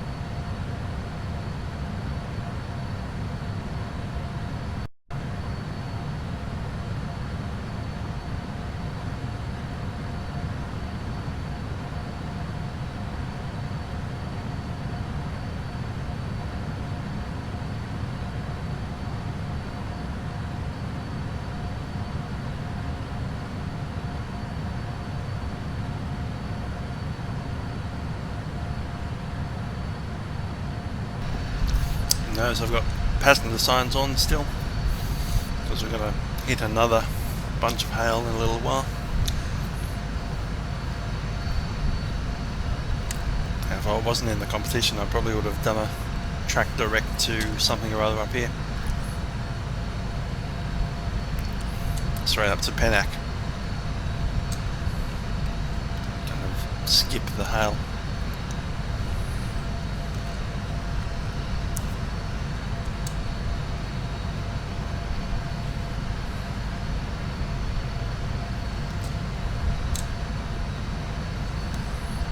There's a bit of blue sky or clear sky up there with some stars in it. Head towards that.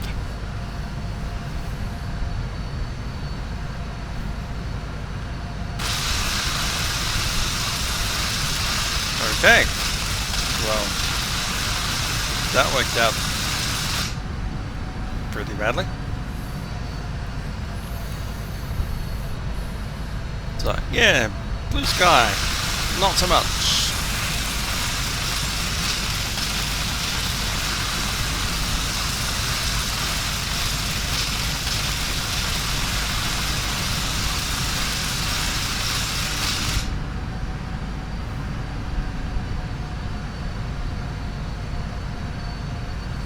What is with this weather today? It's all over the place.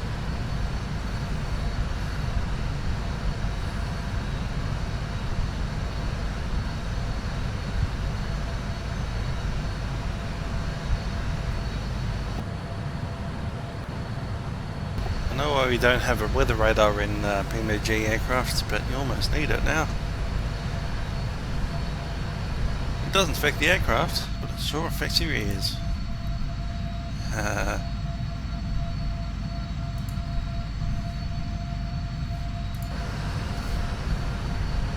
just going to let Otto take over for a bit.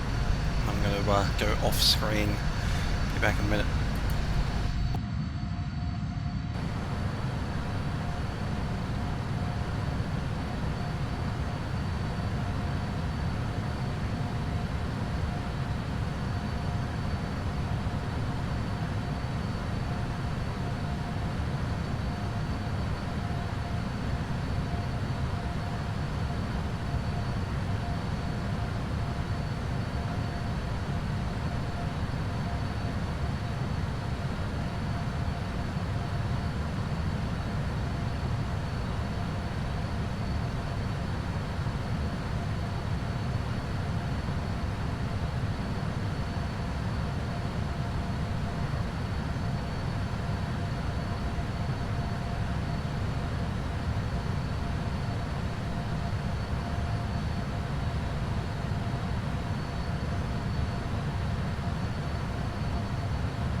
Yes, I did mute my mic, thank you.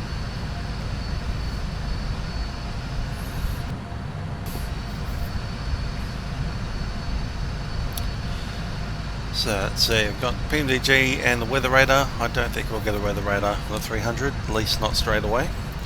It's something that they're looking at maybe doing later. And we know what that means in PMDG land.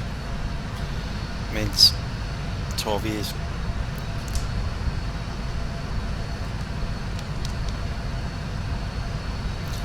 $48 mark on donations. That's cool. You'll see my donation there for £20. Anybody interested in donating, that website on the top left corner, justgiving.com/SkyGlobe.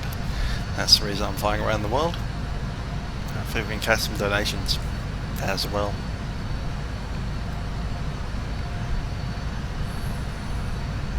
These are £500 target.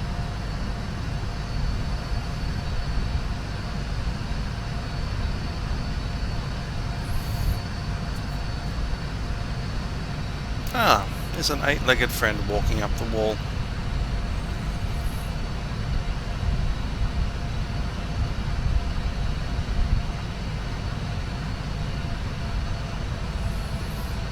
I think I'll go and deal with that.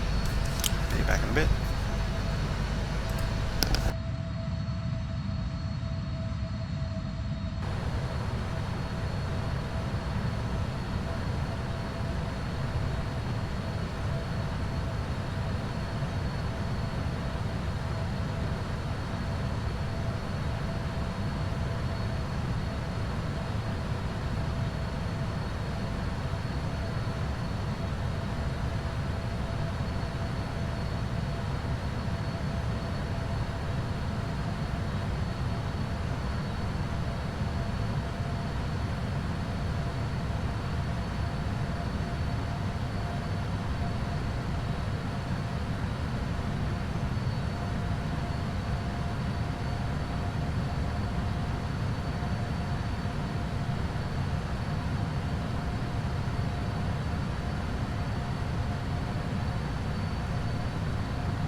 Pro radar, Emirates 214 Victor, ground advice 2674.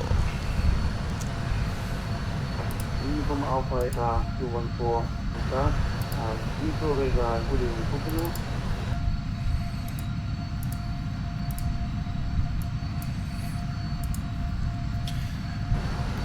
you a text message, squawk 4672.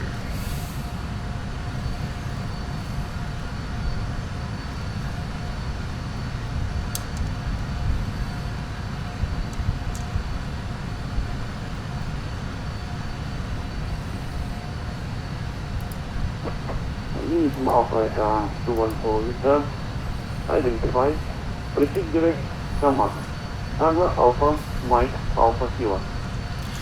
Direct to Pennac, Emirates 41, so again 214 Victor. Direct to Pennac, it's selected, executed. 214 Victor, proceed direct, Samar, Tango Alpha, Mike Alpha Kilo. Copy that, we are tracking direct Pennac. Emirates 214 Victor.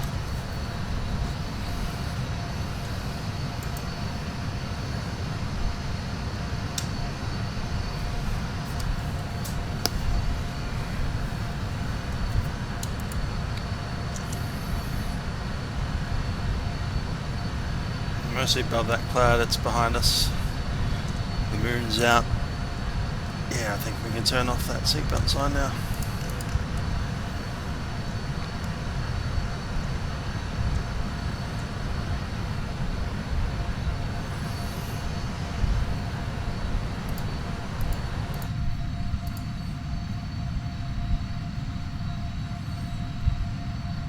Cool. So over the Ukraine, we've got a controller online. It's giving us a squawk code, no direct. And there's a dead spider that was on my shoe. I had to go and wash it off. It was rather large.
Yeah, if you put your $30 in, maybe just wait till it's popped up. I see a anonymous donation for $30 there.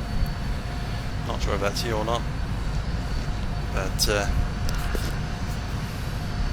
that's fine. If it's not showing on the page yet, maybe just wait. See what happens.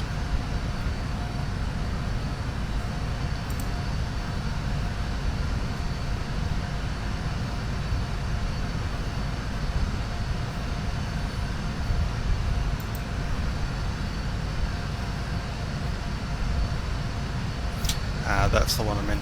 Cool.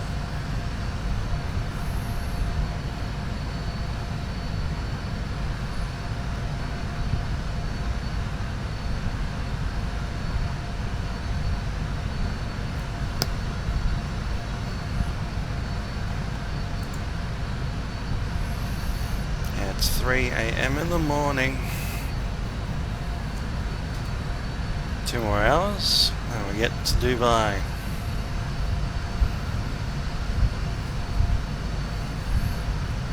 Yeah, might be a bit of a delay in the processing of stuff on that page.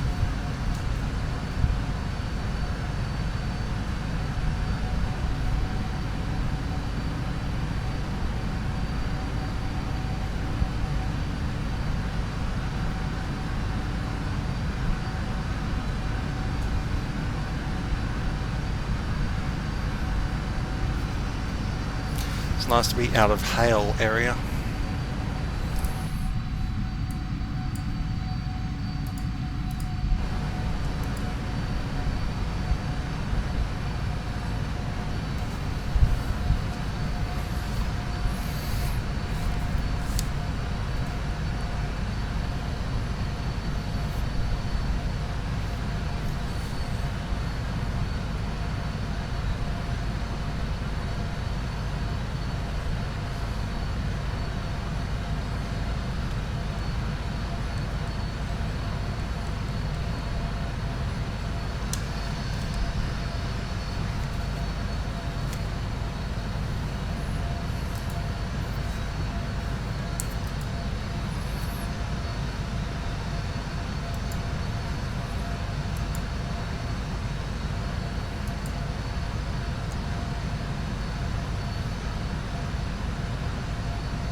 Just trying to figure out how I'll put my webcam into my not live streaming videos. It's easy enough for the live stream, but to edit it together, not so sure.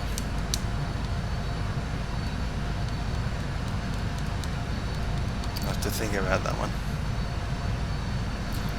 If I could put maybe a always on top thing over here, so I could see it myself in this section. That might work out better.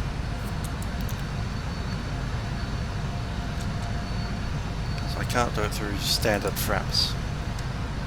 Anyway, that's something to think about. I'll have to figure that out myself at some point.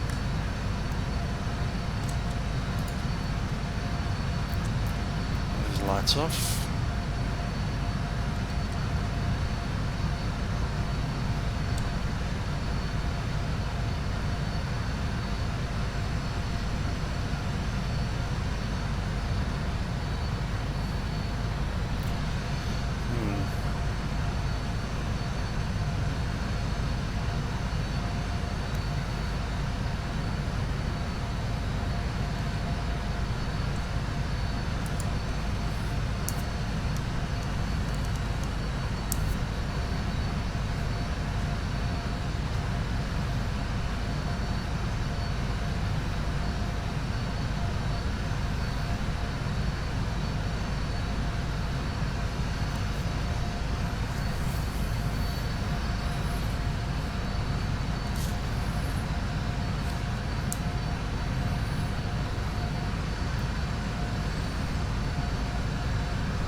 How far we've got to do in this this sector.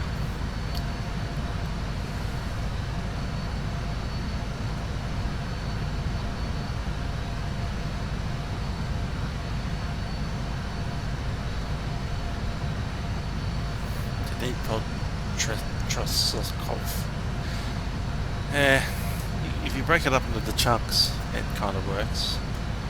Dnipropetrovsk.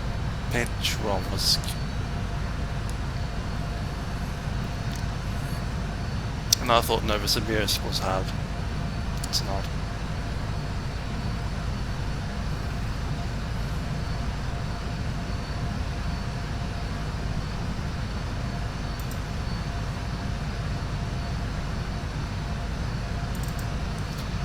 It's a bit of air traffic control a little bit further over Europe at the moment. Got that,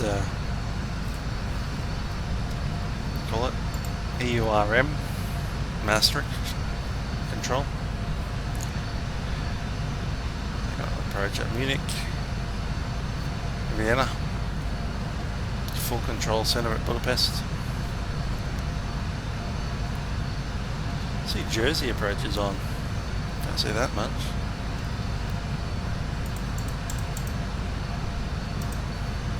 Shannon and Tower at Dublin.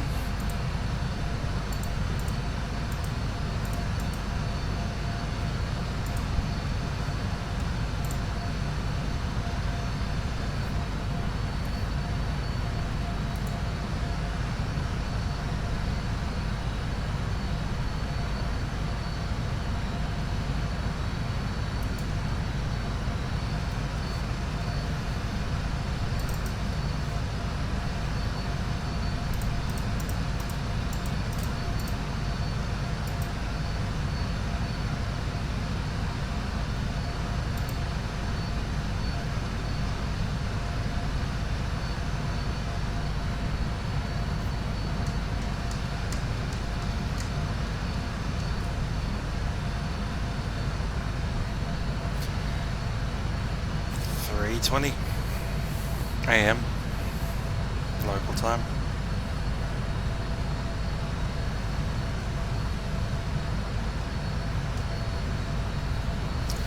Just gotta check those timings again.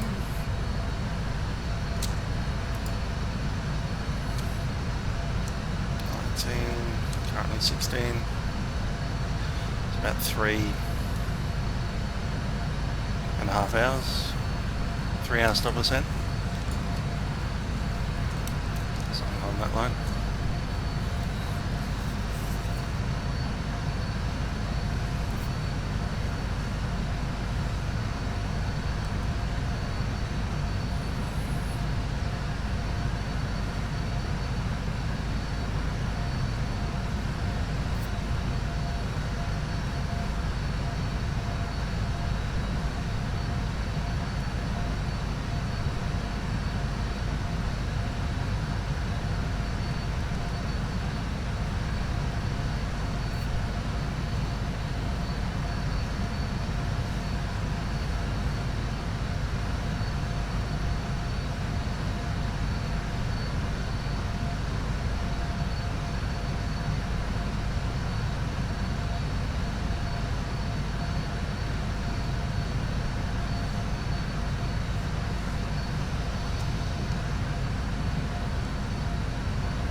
Going through Facebook, have a look what's happening up there, as you do.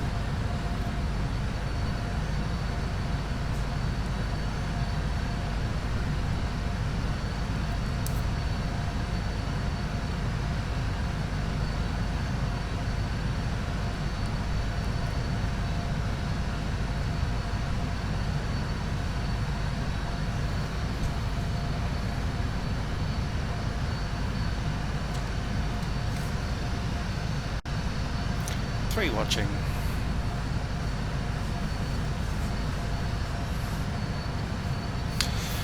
Well, I'm gonna lay back in my chair a little bit more.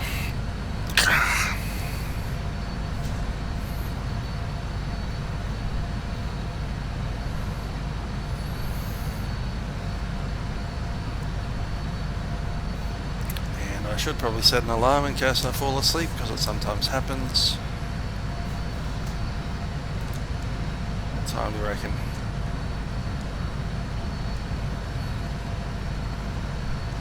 $16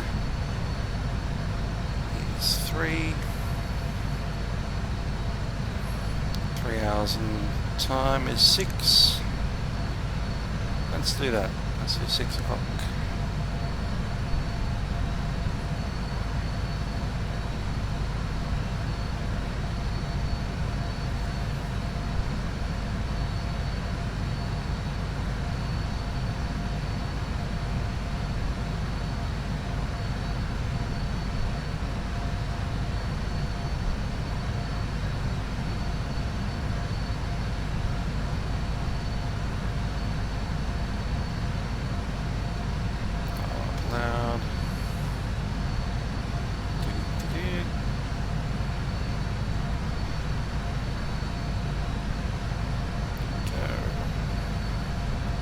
2 hours and 44 minutes from now. Till then, I'm going to lay back and enjoy my time and possibly doze off. So I'm going to go off headset and we'll let Otto fly the plane.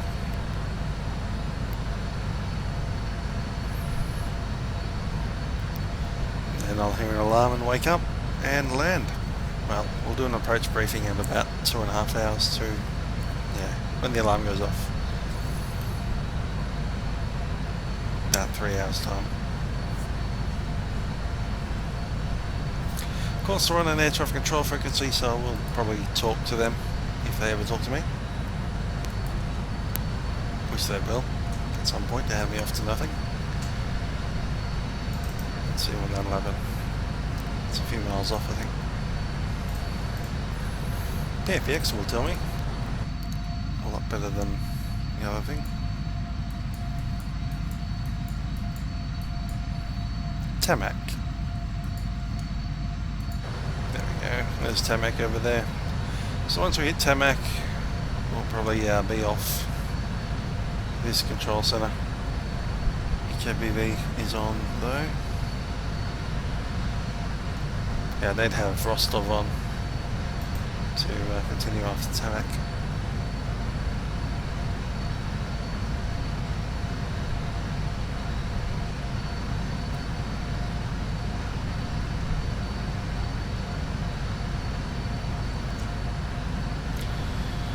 The storm's almost over, so I'm going to turn off the storm light, get back to normal, nice and dim again.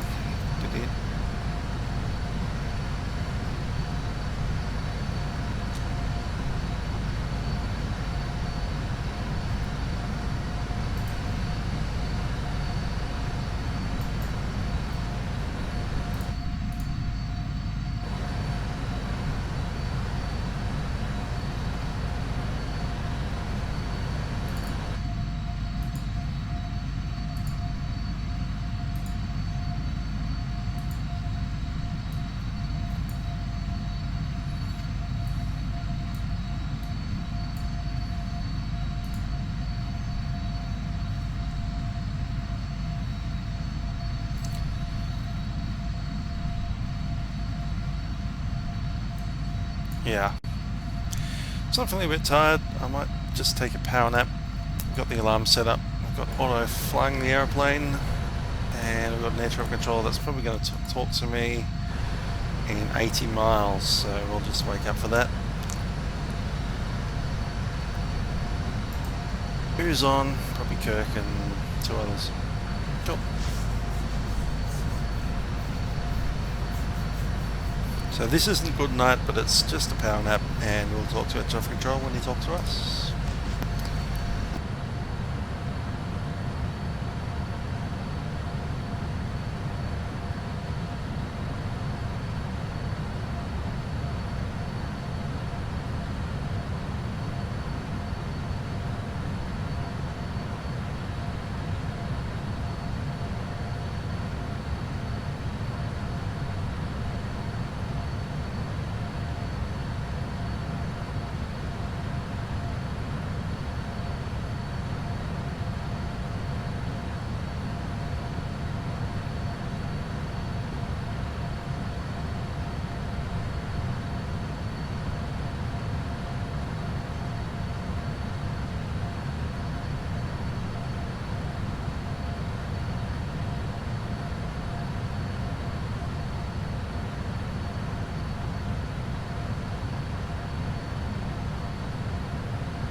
Добрый вечер, Свердловский 095, код Мишеловский, ваша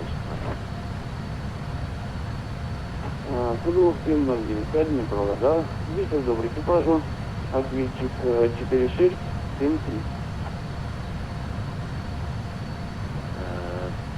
Неправильно, Свердловский 095. Можно?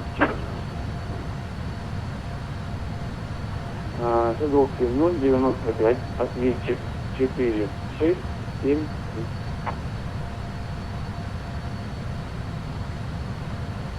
Свердловский 095, код ответчика 4673.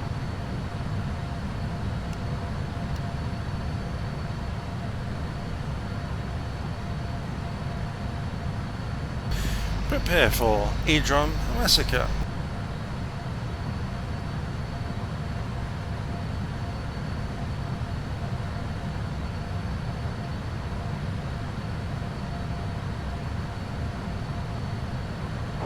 Свердловский 095, опознаны.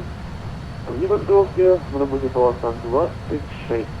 Рассчитывайте тему на прибытие Гольф-Роман 2 ЗУ. Гольф-Роман 2 ЗУ. Готовность к снижению дороги. Днепропетровск, контроль, вечер, добрый, это экипажа, трансфера 244, взлет 20, на курс высота полоса 26.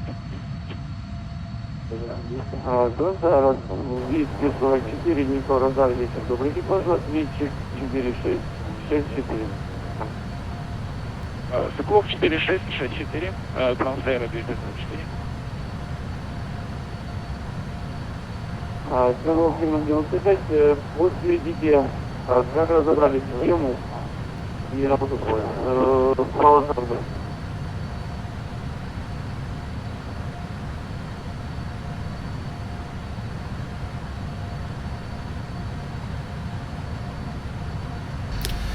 And rockabilly guitarist. G'day. We're just passing out of Ukraine at the moment. And into Russia's Rostov airspace, which would have just happened. Has it already happened? Well, those are things.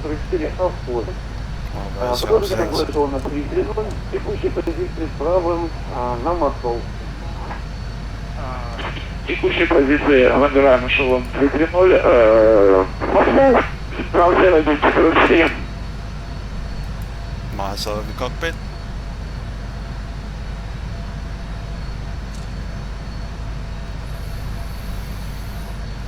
I would expect that I should be getting handed off to Unicom instead of Rostov, who's not online. So we've got Rostov Center. This is where we are now.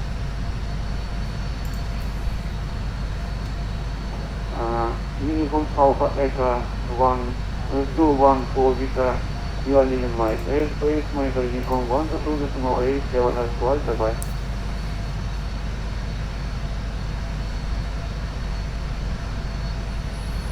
So the passenger signs are on. It's because we're approaching a massive towering curl compass, which did produce a little bit of a turbulence event.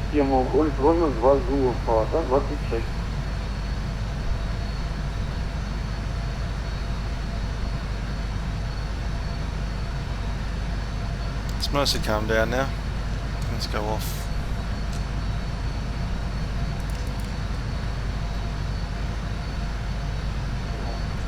Свердловский 095, Днепро, радар, как внимательно.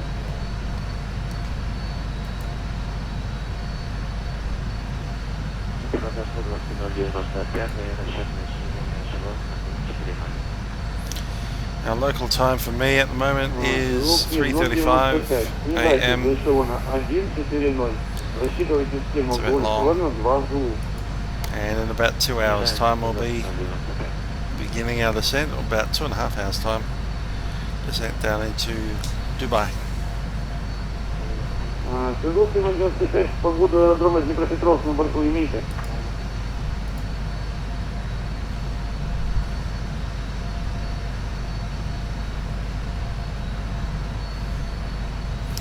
Ah, someone sent me an email. Cool.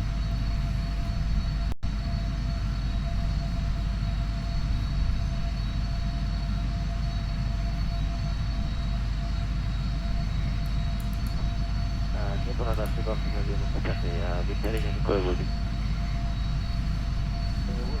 Свердловский 095, рассчитывайте схему, Гольф, Ромео 2 Зулу. Или вы желаете интервью?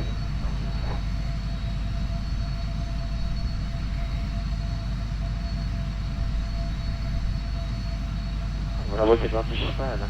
20.01. Свердловский 095, так, точно в работе полоса 26, схема прибытия, Гольф, Ромео 2 Зулу.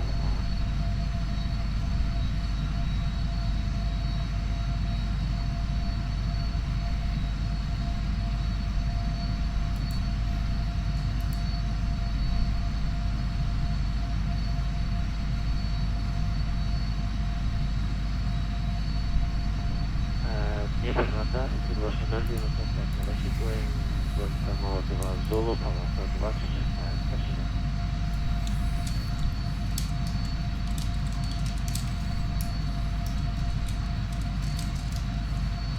Принимаем на 5 метров, да, сюда остановились.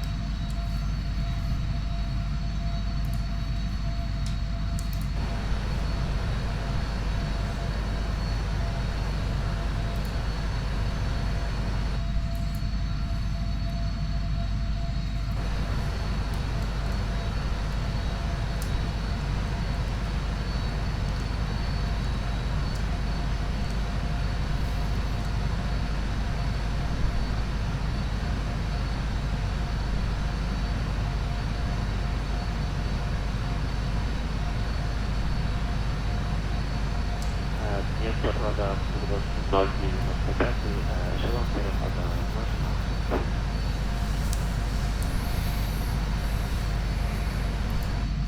Свердловский 095, эшелон перехода 110. Верныч 10-19.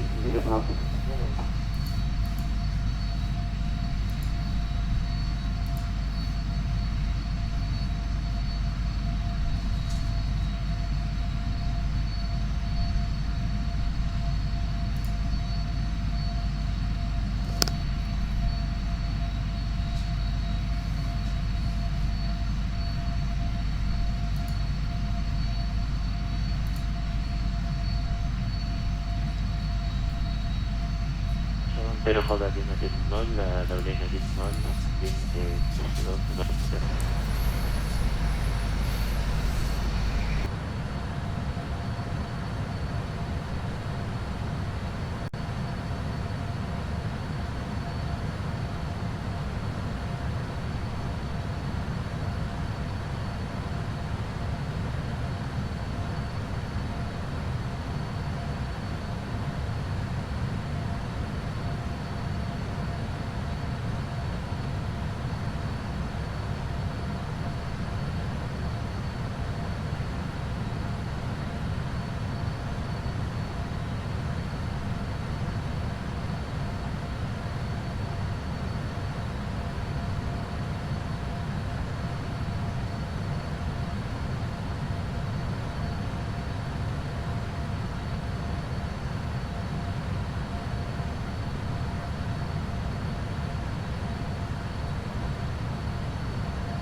Свердловский 095, снижайтесь до высоты полета 8000 футов, эшелон перехода 110, верныч 10-19.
Аэропорт 385. План полета у вас отмечен как визуальный. Я могу его с вами отправить на инструментальный. И выберите эшелон полета 320 либо 300. На Анталии у нас четные эшелоны.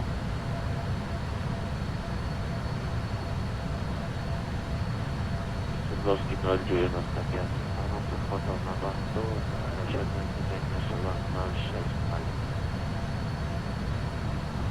Свердловский 095. Снижайтесь. 6000 футов. Эшелон перехода 110, время 10:19. Снижаемся эшелон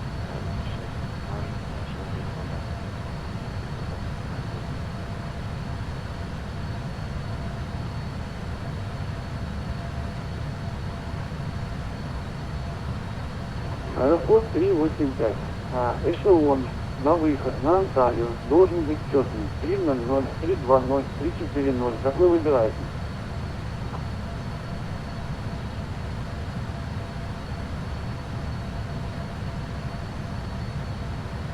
Киев, Радар, добрый вечер, Украина, Казахстан 714, набираем эшелон 400.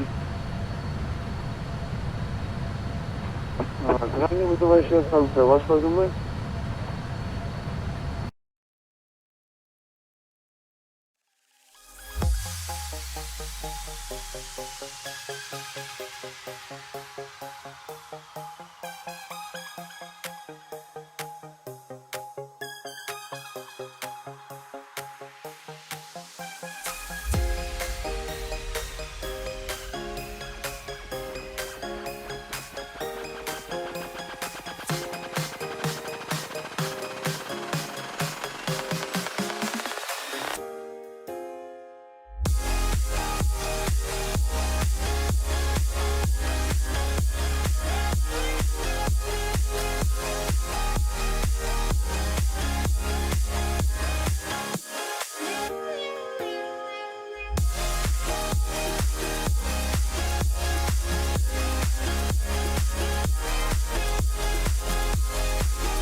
Okay, system recovery back.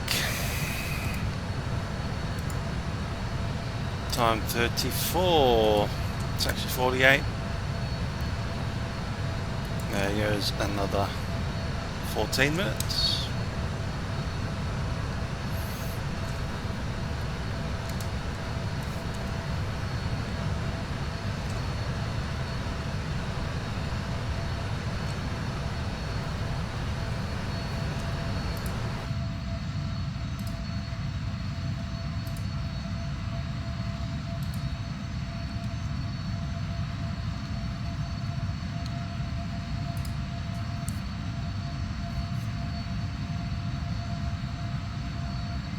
Cool.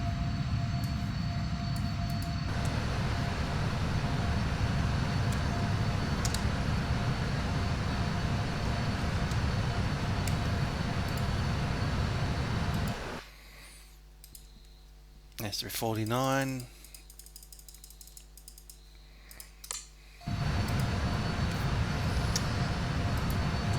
Cool. Passenger signs are on. Got a step climb coming up. We're not on VAT sim at the moment, so I need to grab that.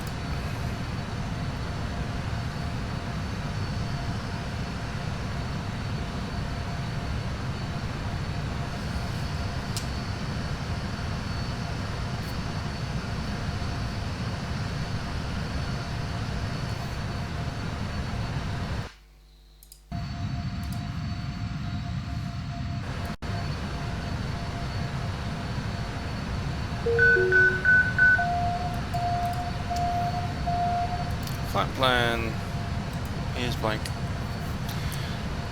Disconnect. Send flight plan. Second time. Third time. And wait for it.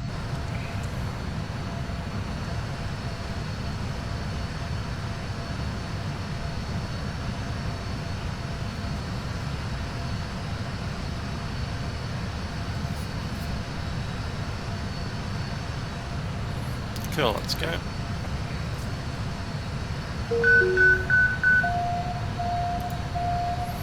Flight plan's up.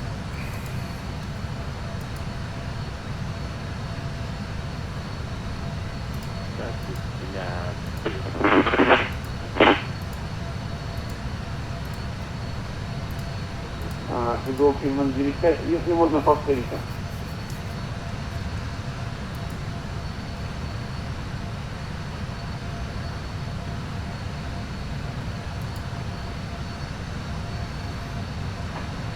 Свердловский 095. Если можно, последнее сообщение повторите.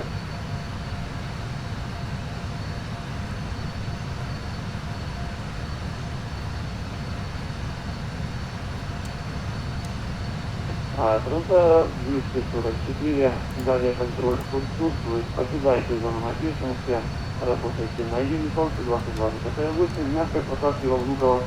Всего хорошего. Далее, фонд 122,8. Спасибо за управление. Хорошего вечера. До свидания. И такой спасибо большое. Yeah, I'm coming off their frequency. I'm not in their FIR anymore. And they're noisy.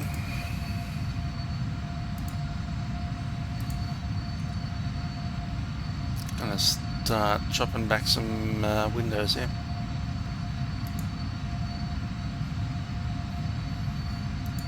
Don't need that, do need that, don't need that.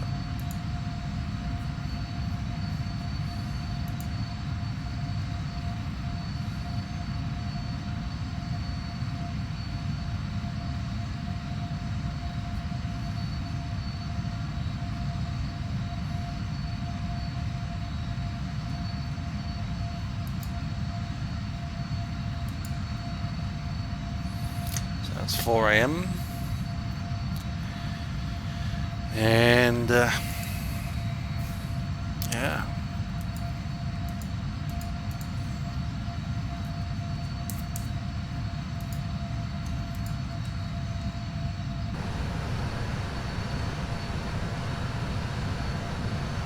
step climb coming.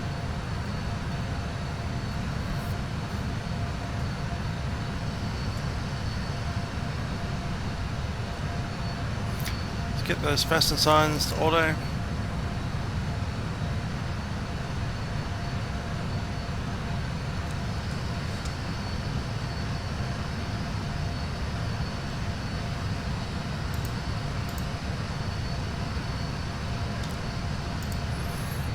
And speaking of auto,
Alright then, it's about time to give us a step climb, so I'll go up to flight level 390. Step climb now. It's 380? No.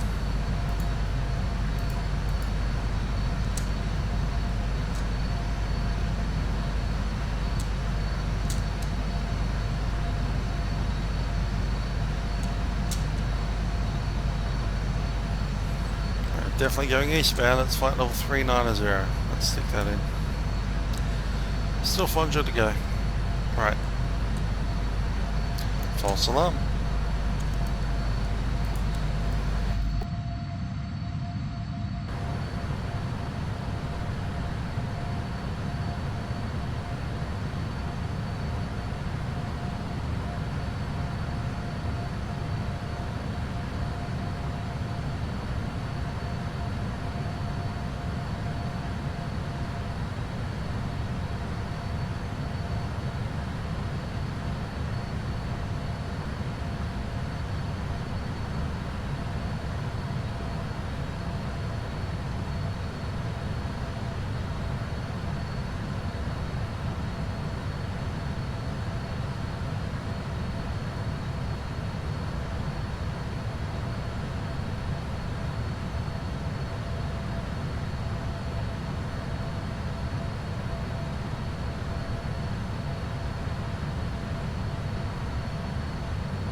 Step climb time.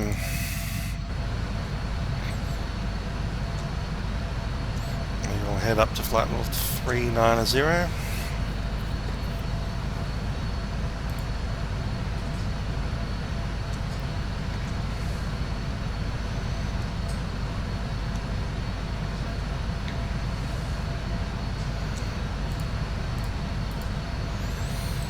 Level 390, execute.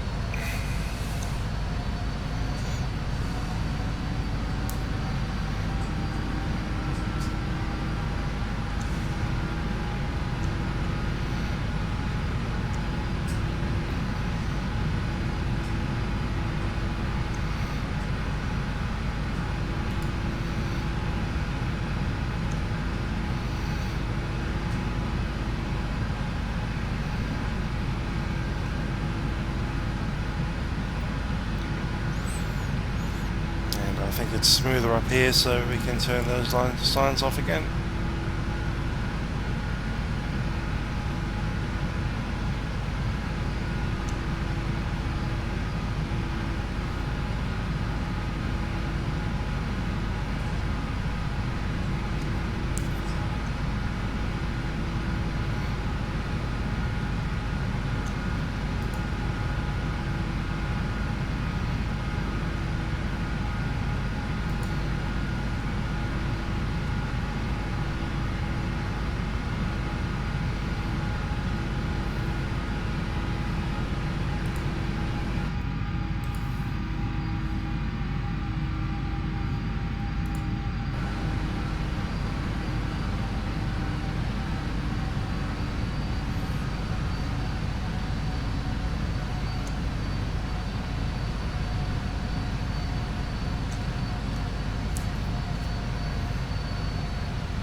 And that's flight level 390.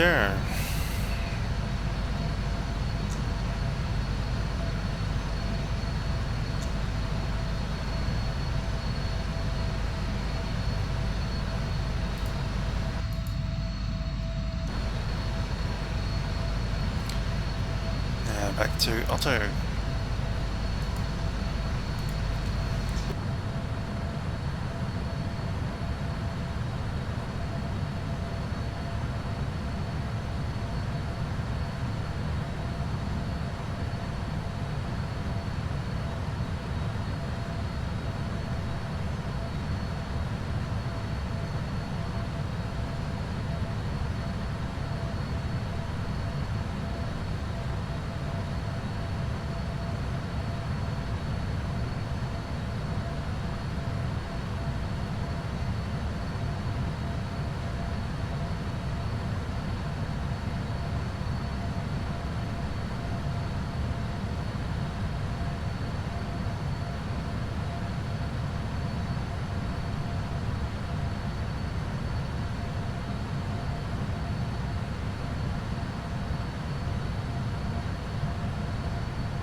Well then.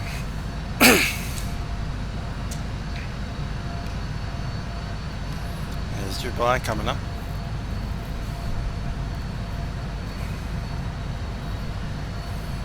See that PFPX went and shut itself down, so we'll load that back up.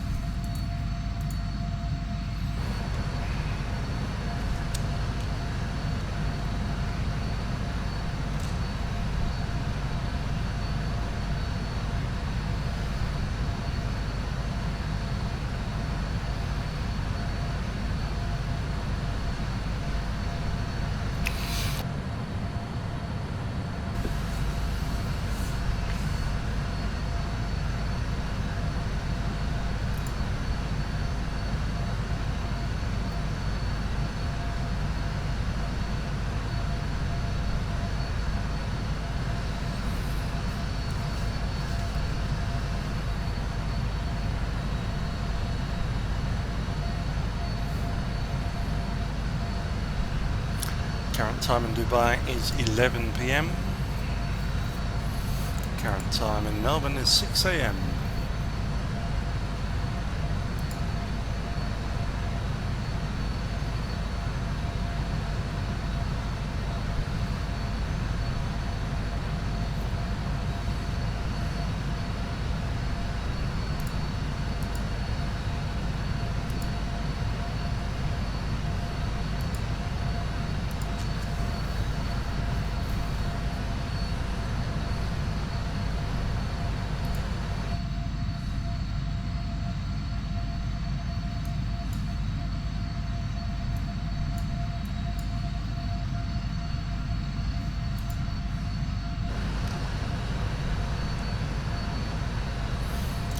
Currently over Iran.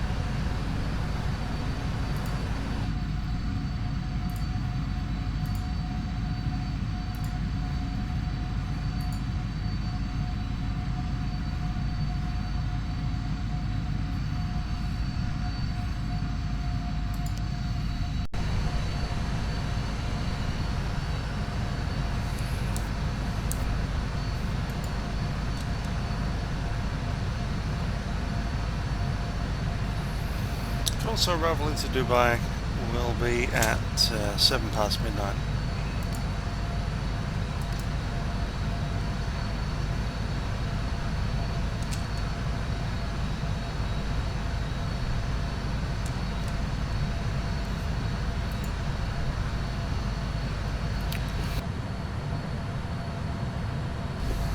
Lots of yawning.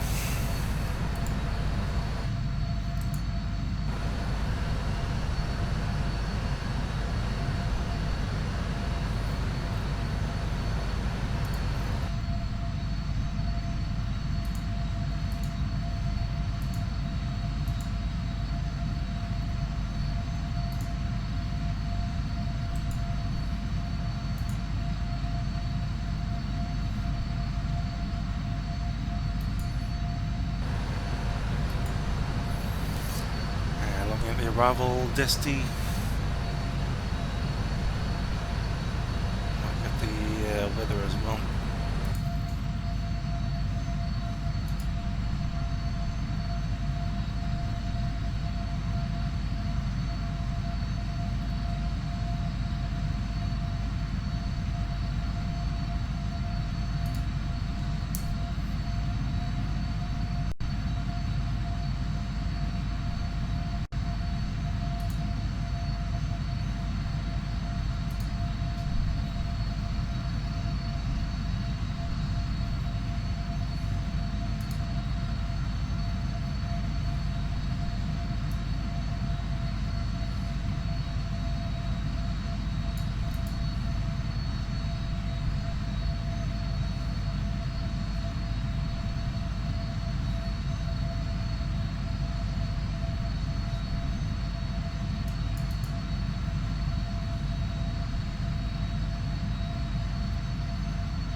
Funky. So, Dubai currently has KVK with a probability 30 of reduced in rain to 4,000 meters visibility.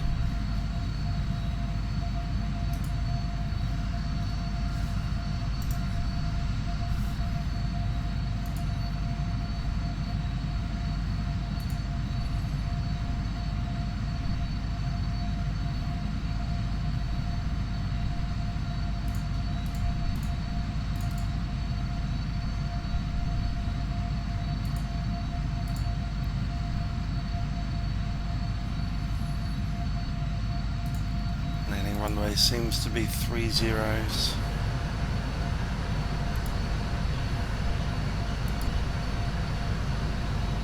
Maybe.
PFX wants runway 30 left, but that's a downwind. Just wondering why that might be.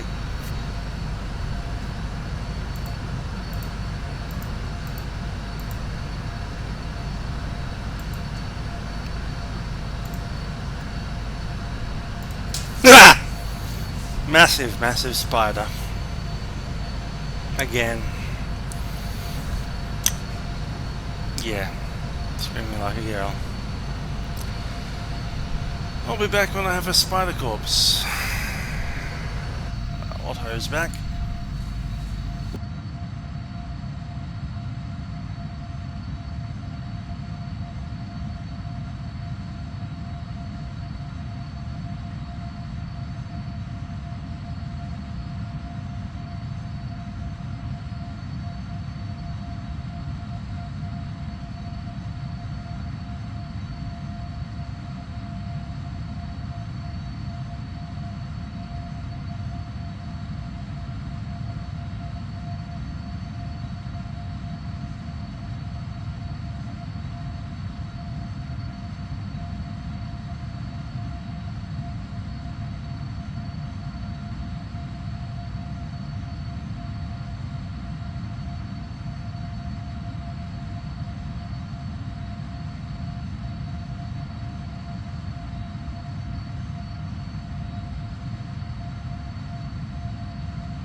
There it is. Gotcha. So I've got a spider that's decided to visit me.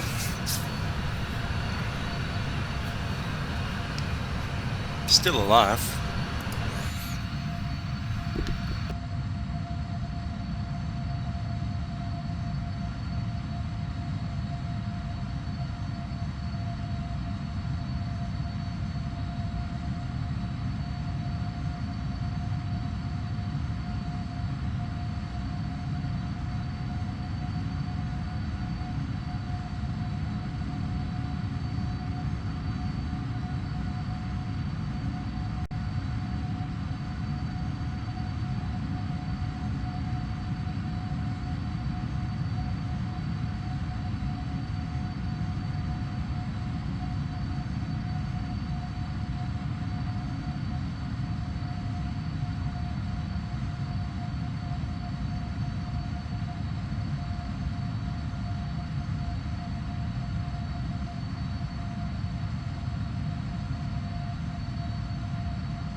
And there we are. Back to normal.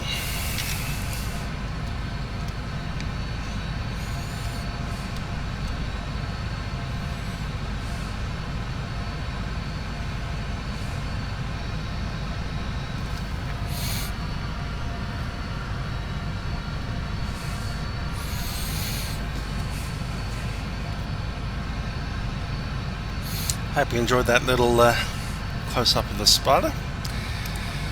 It is now wrapped up in tissue paper and very dead. Did, however, leave a little bit of a web between my throttle quadrant and my screen. So while I was snoozing, it was about half a centimetre from my hand.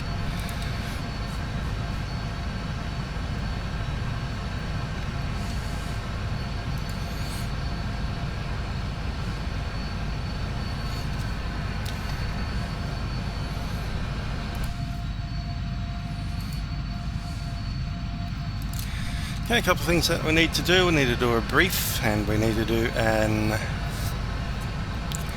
let's see, descent forecast and a few other things.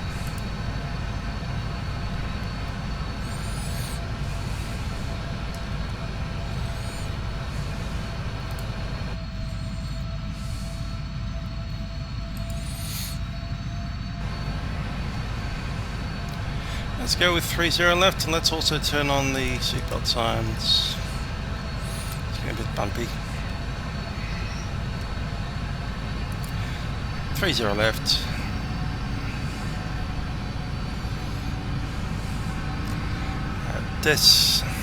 DESD 7. There we are. From Bobok. Cockpit's bouncing around in this turbulence, it's really annoying.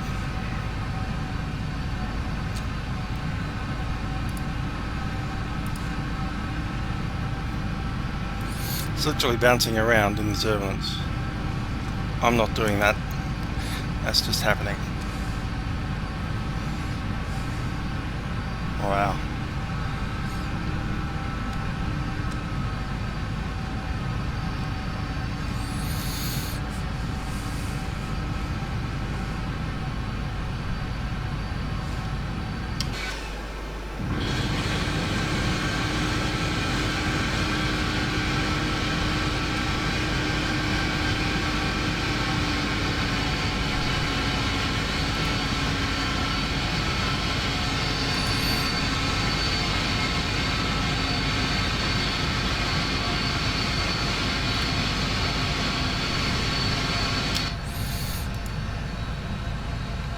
Cool. Let's drop down here. Let's see. We're going to VNav. Next page, forecast.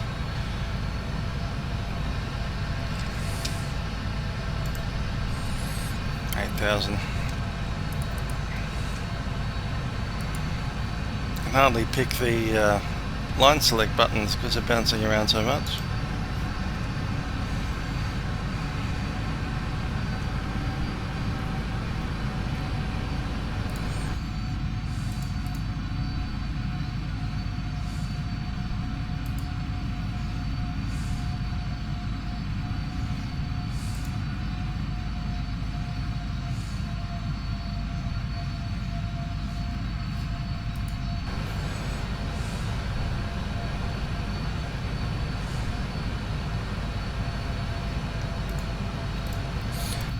Grab the weather forecast for the descent. We'll do 380, do 310,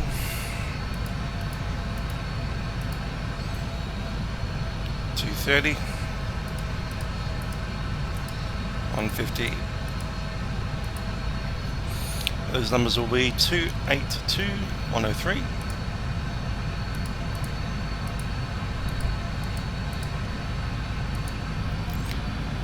277 at 95,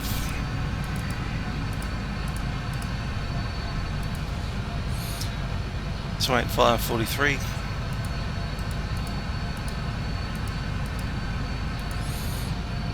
289 29, 24 actually, and that's it. Auto brake 2.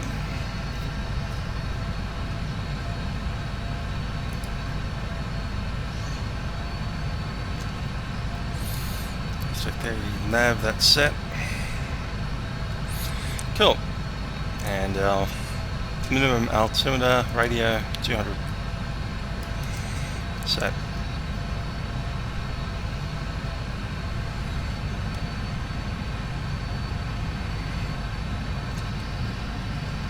Don't think I've forgotten anything.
Okay, let's do the brief for the wing approach. It'll be runway 30 left. ILS frequency 111.3 and inbound course is 300, minimum's 200 knots. We're inbound via the Desti 6 arrival. Desti 7R actually, Desti 7 Romeo. So you can see that on the fixed pages here.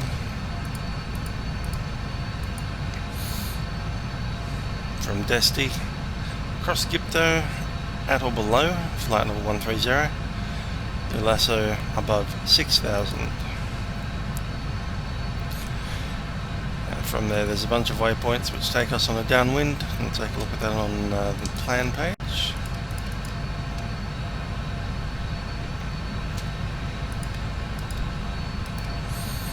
See those sitting downwind to Villa a lot. Don't know why that's there.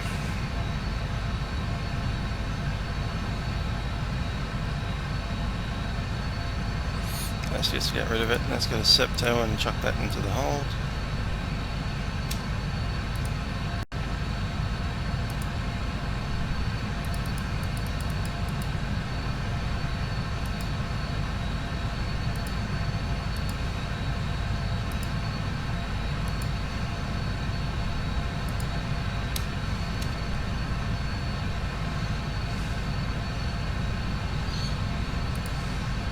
Ah, there it is itself. Cool. And that completes the cycle. There's a requirement across Septo at 2000 or above. Modus at 2000, which is intercept altitude, and 170. And then that's the final approach. Runway 30 left.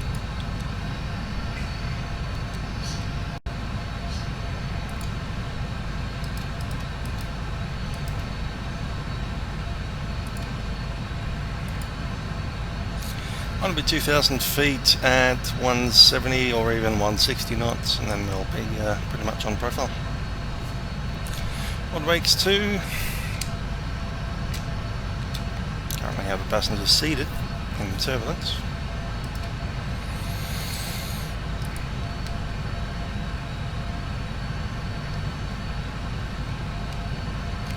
the mist is in the approach as well. There it is. So mist approach, go to Ginki, hold at Ginki 4,000 feet.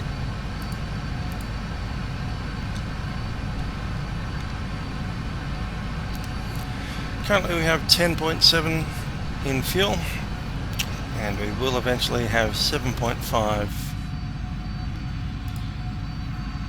Let's do a little calculation here.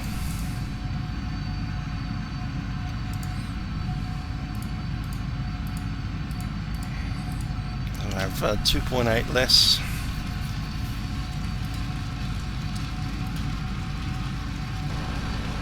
A little rain.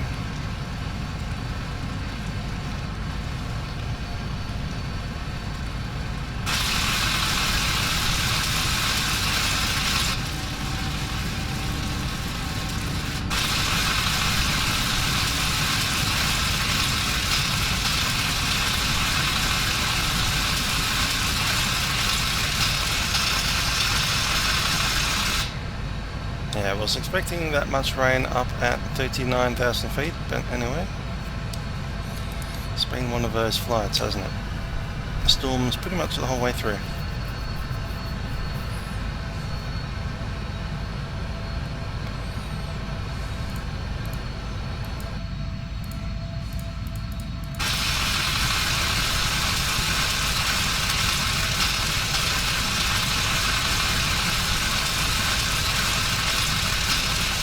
We'll be flap 30 at 137.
I'm going to have to descend through some of that crap. That's not going to be fun.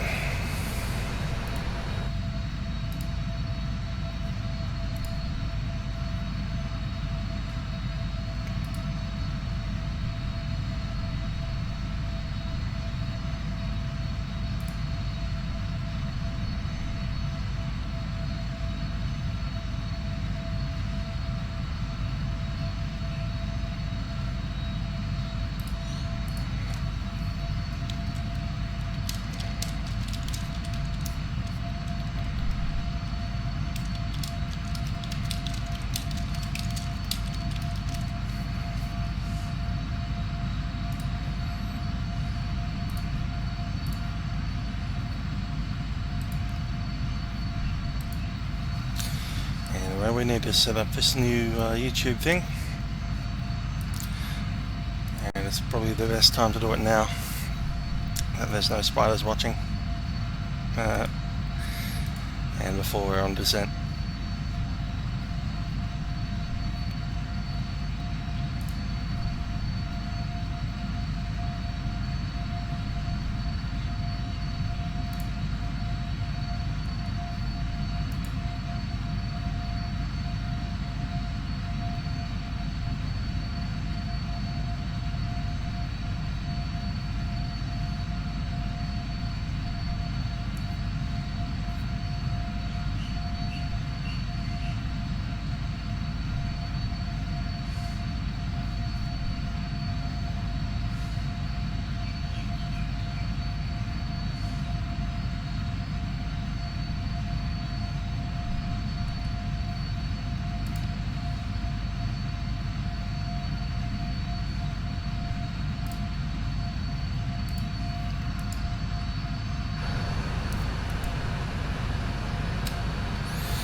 look at that 132 knot, slightly head crosswind.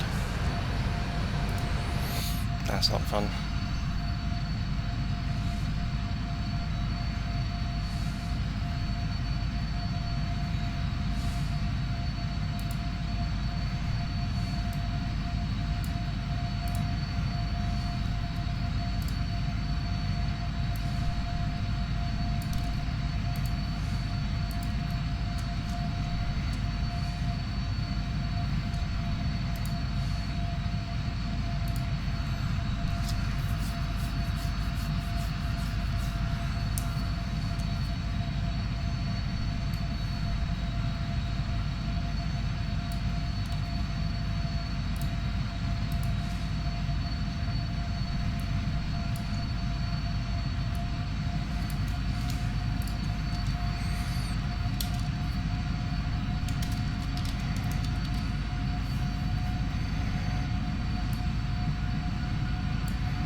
Cool, so I've created the next event, or almost have anyway.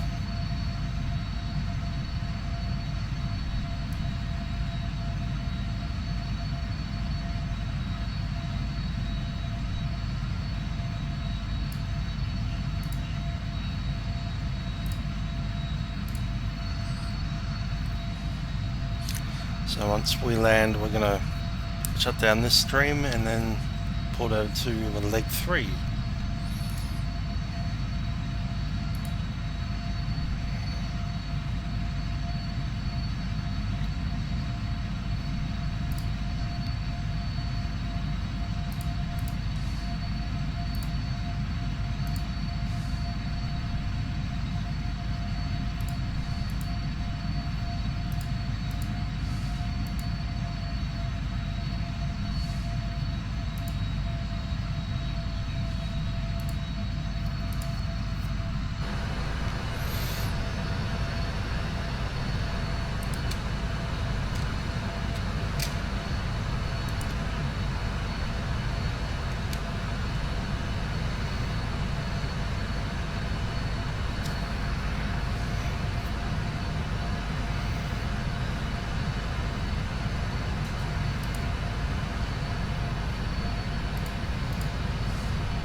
Just want to get that angle right on the camera. It's just not. Yeah, it's about right.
dark old approach down here.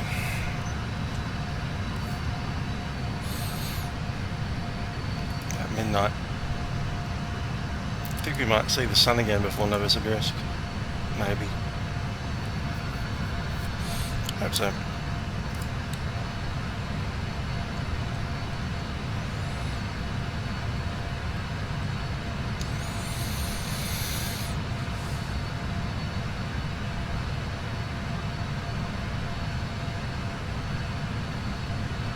At 60 miles top of the set.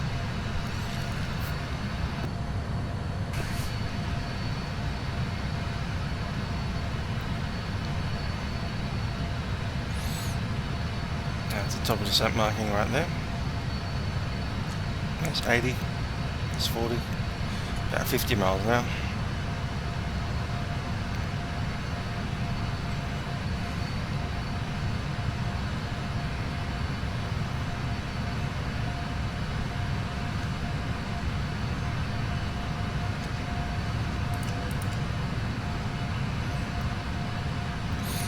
Let's give the passengers a little last minute go at the loos.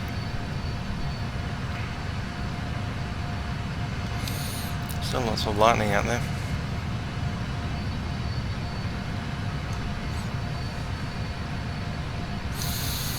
I love the weather forecast for Dubai. It's kind of okay, but probability of thunderstorms. It's like, make up your mind.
Okay, currently we have 030 at 5 knots. That's swinging around from the east going northbound quite heavily.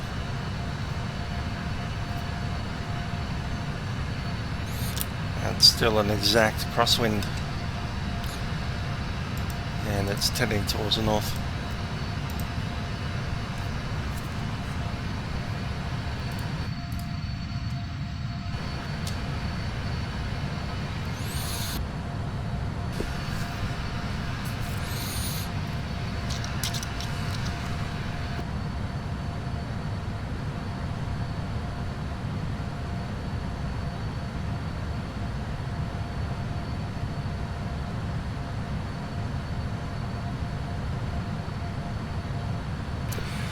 So just to review the situation, we are flying from Stockholm to Dubai, about 40 miles from the top of the set, which means that we're going to roll down the altitude selector. I'm going to give it level 210 to start with.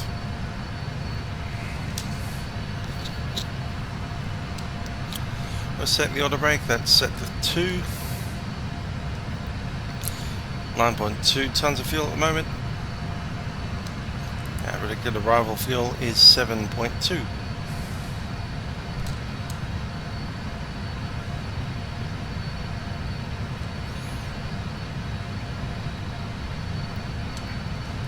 Currently the reported weather is 1018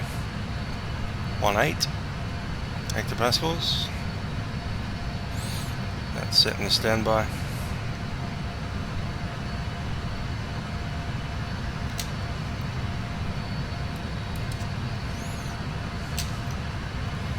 And we'll also set that in the standby for the main. 1018 is set. Baro minimums, actually radio minimums is 200 feet. Reference speed is 137 with flap 30. And nearly top descent, so let's run that checklist.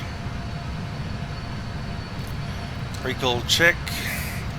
I'll do it. We know we have the engine issue. No others. Cool.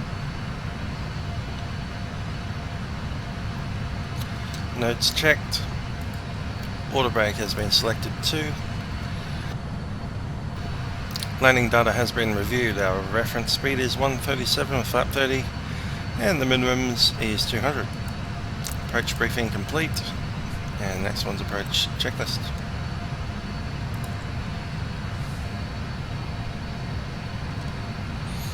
Just check the messages,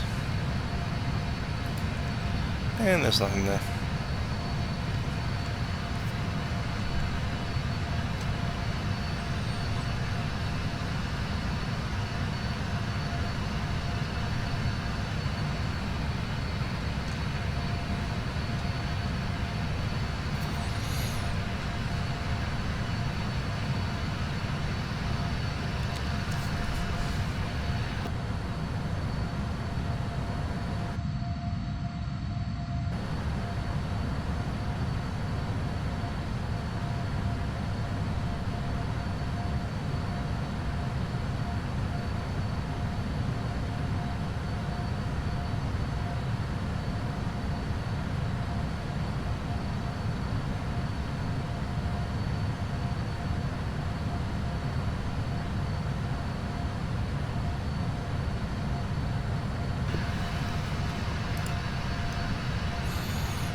.142 knots of crosswind.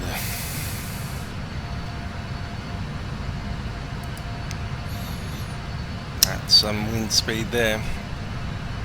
Pity none of it's helping us. Oh, we've got 10 knots or so.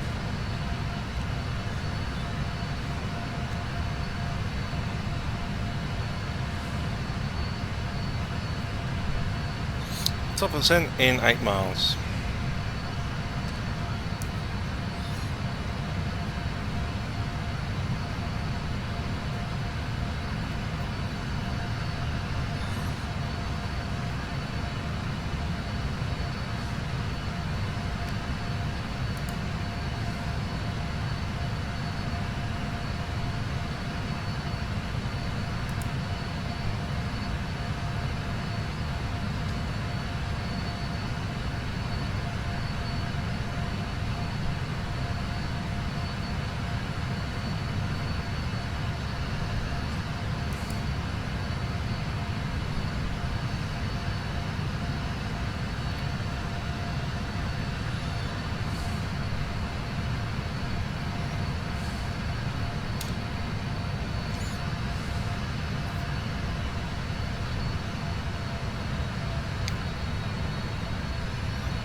That's our top percent. No need to pull the passengers yet. Let's just make an announcement. Cabin crew, aircraft has commenced descent. Please prepare the cabin for arrival.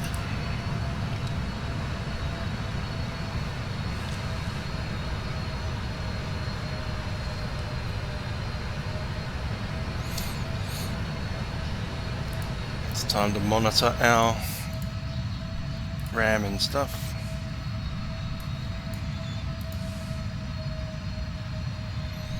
Yeah, it's not too bad. 1.7, 1.8. I think we'll make it all the way in, said Trent, while tempting fate.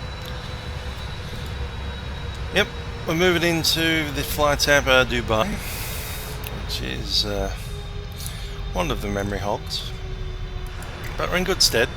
We've got 1.7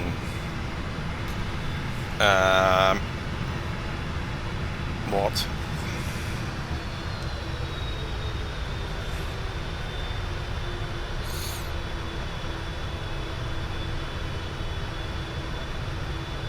cargo heat. Just flash up for a second. I'll see that.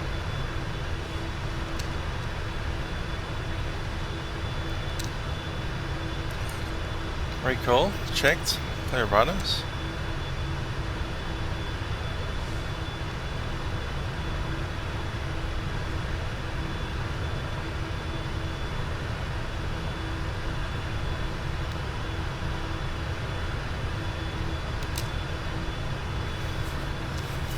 Alrighty then. So I'm sure I saw it. The cargo overheat light just popped up. It's often indicative of a fire or something like that.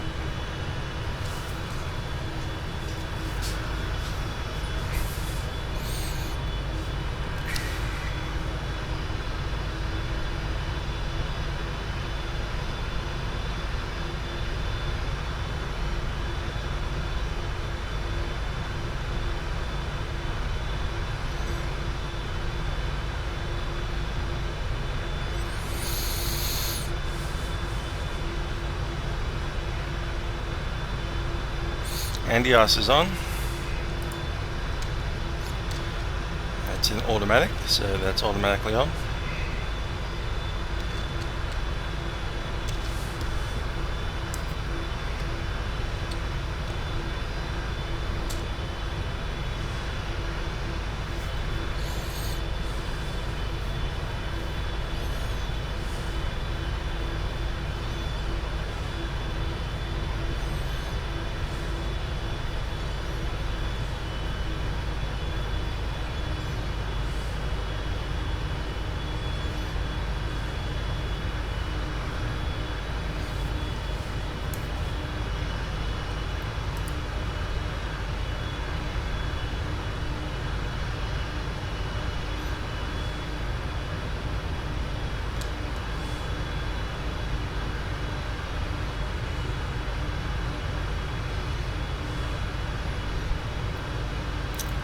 That's one massive cloud dead ahead.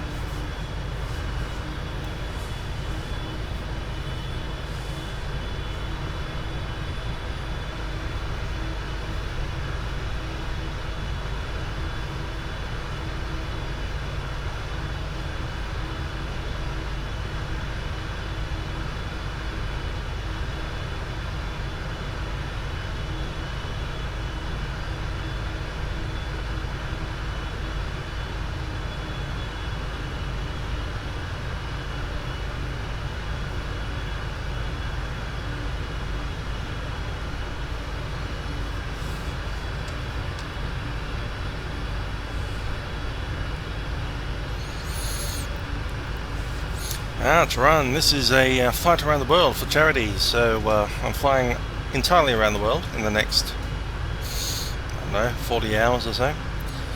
Our flight after this one, arriving in Dubai, will be to Novosibirsk. After Novosibirsk I go to Hong Kong to Osaka, Kansai, and from there on to Singapore. So I'll be flying that one 3 or 4 flights from now, which will probably be in about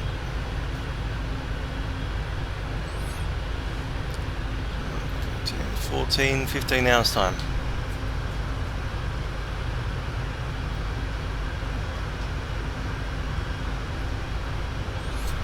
Now I am flying around the world for charity, and the charity is up in the top left corner there.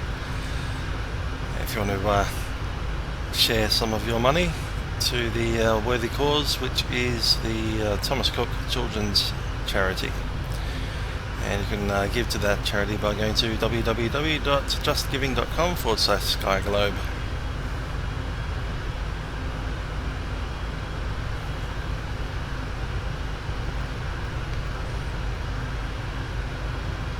Or you could wait until I get all the way back to Geneva in more than 24 hours time. About 40 hours time.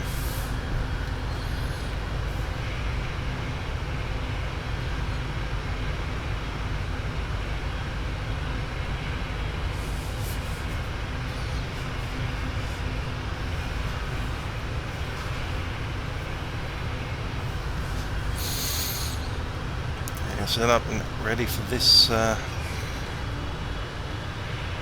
good. Approach.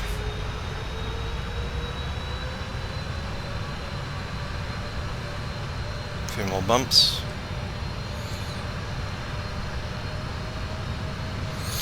Let's continue that descent down to, what was our level again?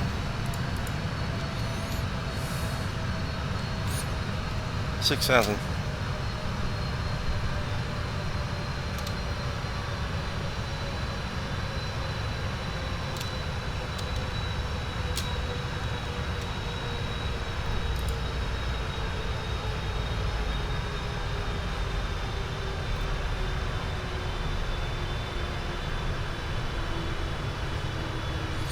Yeah, I might need to catch a few hours of sleep here and there, maybe the next one. Let Otto fly the plane.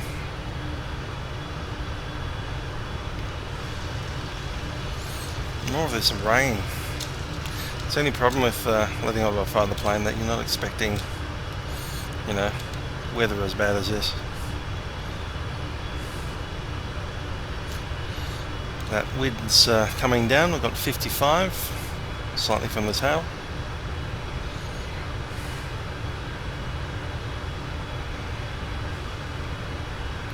We're on profile. I saw something yellow pop up on the iCast just then, not sure what it was.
Just trying to get the weather satellite for this area, just to see if it's really this bad. There's an FMC message, that's probably drag. Yep, drag required. Just give it a bit.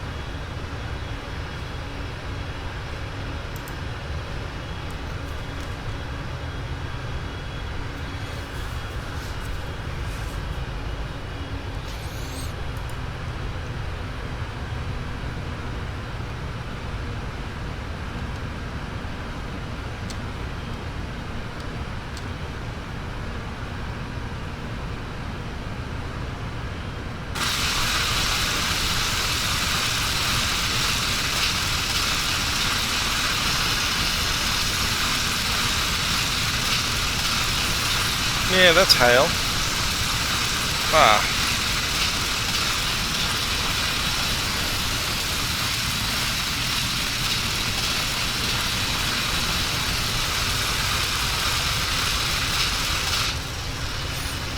And back to normal rain.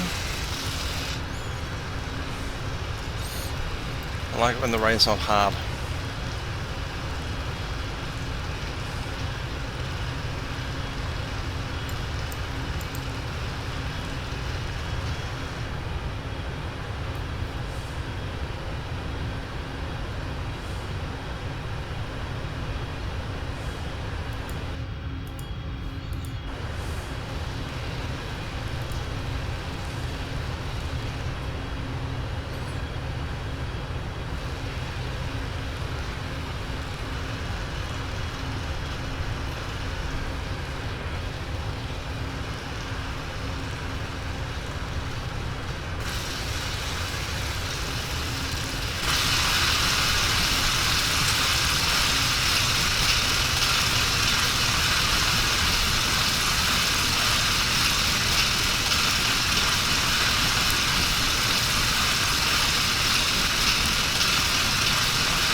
More bouncing.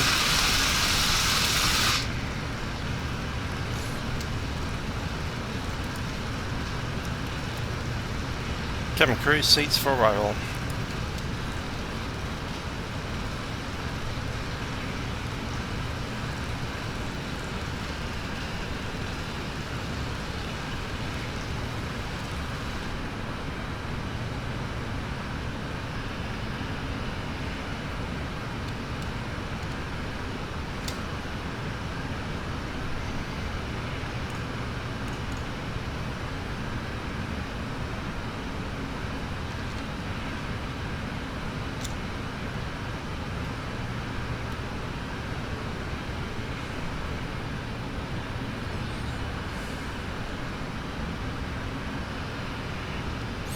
That noise is hail or rain hitting the front of the cockpit.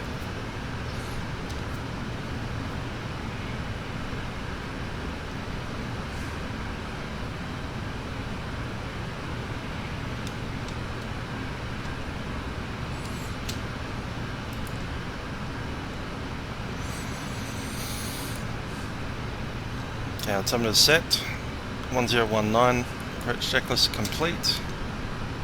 Next is landing.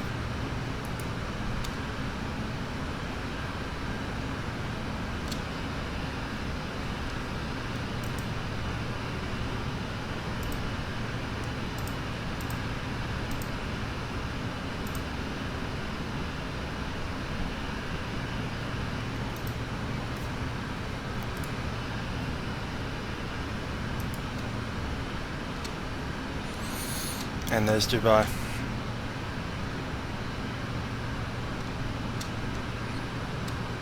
And what is the point in the Emirates?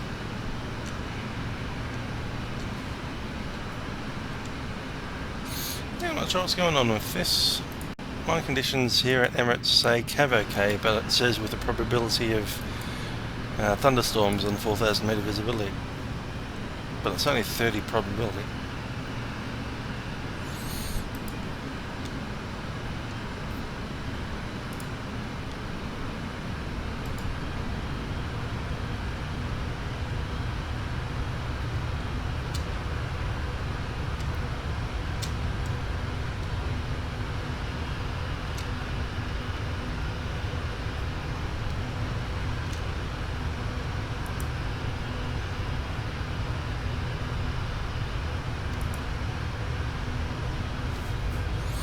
There's someone flying up ahead of us. We have a PIA. Wonder what runway he's using. 12 right. Okay. 12 right. That's not correct. I need 12 left. It's only left for all arrivals. Let's do it. 12 left.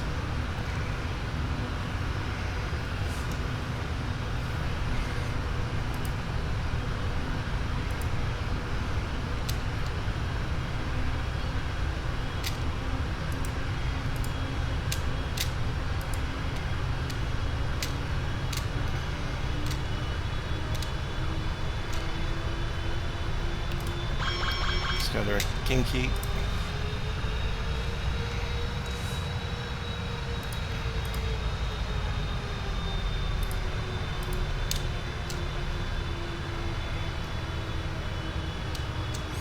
Let's descend like the clappers.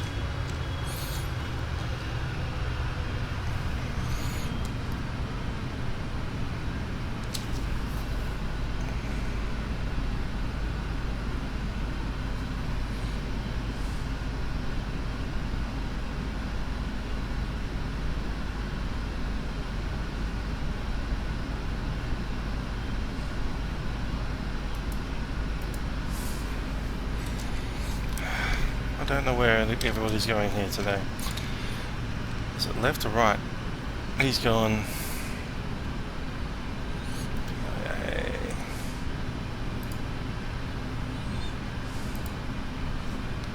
30 left. Okay, it is 30 left. Let's go in heading mode.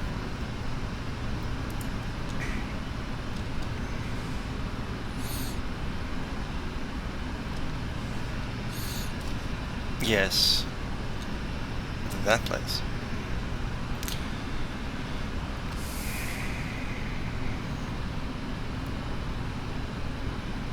OMDB approach came up for a second.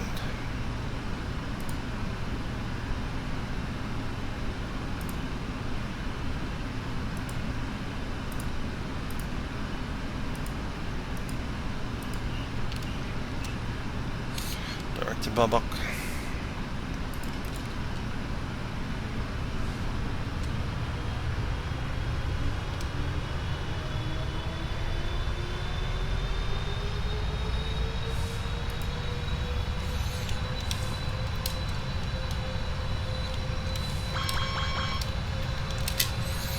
Speed brake.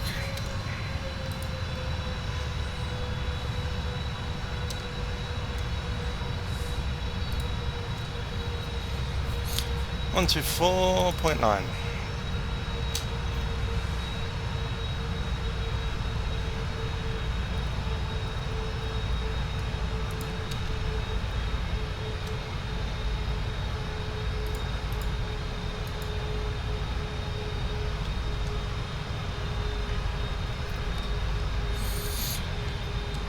Dubai approach, Emirates 214 Victor. We're at 8,000 feet to 76,000 on a heading 113.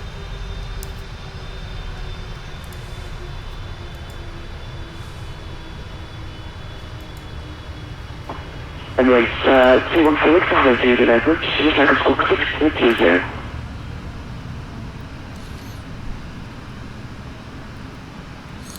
Sport code 6420, Emirates 214 Victor.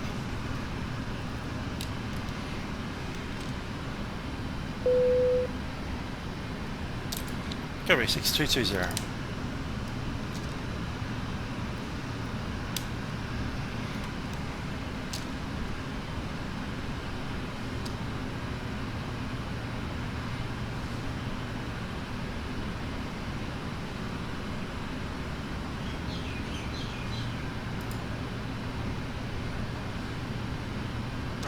Dubai approach, good evening, Pakistan 101 with you, line up runway 12, right. Pakistan 101, hello, at the Dubai approach, what are you doing? Break, Emirates 214, Victor, how you identified, and meaning everything 3 feet from present heading. 3,000, maintain present heading, Emirates 214 Victor. Flight level change. Pakistan 101,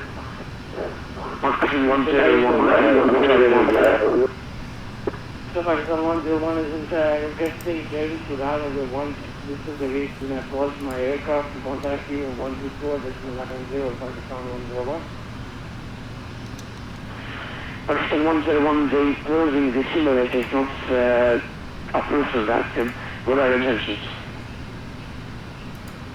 I will be landing on the runway right now, resuming my Pakistan 101. Pakistan 101, roger, runway 30 left is active for landing to the right.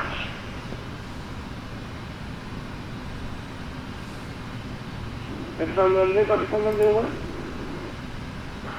Pakistan 101, runway 30 left is in use. I'm requesting landing on 12 right. Yes sir, please, 12 right for Pakistan 101. Roger, Pakistan 101, window 5085, 1210 lands. After the landing, please indicate immediately due to loud from down for 120. Perfect, thank you very much. Copy, question copy. Pakistan 101 will be landing on 2 right.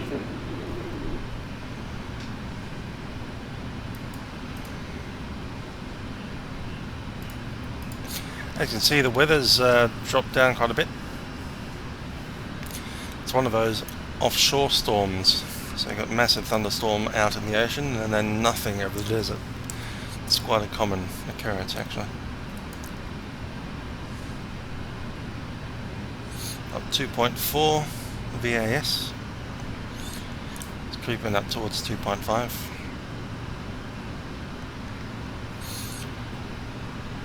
Attempting to slow down to 220 knots as well.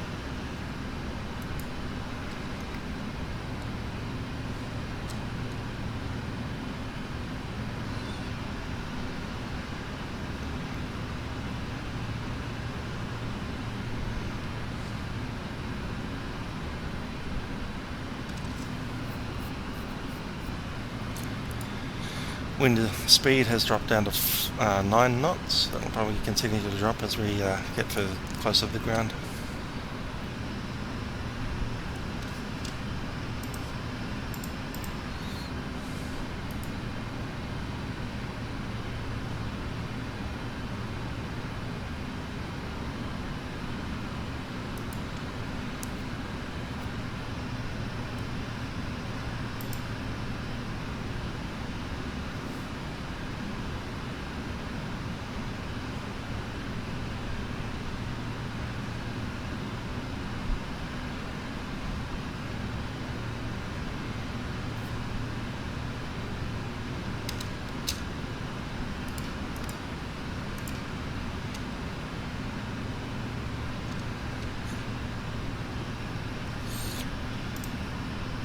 Localizer is showing.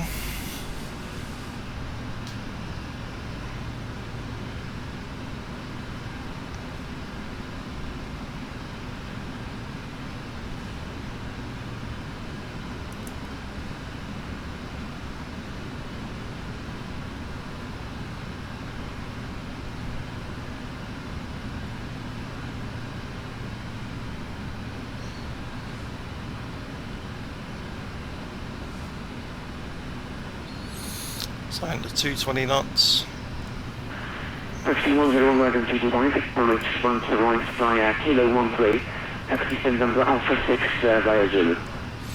That's what I'll need, the Alpha 6 via Zulu, Pakistan 101. taxi charts. And road 214 Victor, 260 degrees, fuel level approaching 20, report established. Turning 260 degrees and cleared ILS approach runway 30 left and Wilco Emirates 214 Victor. 260. 214 Victor, check 260.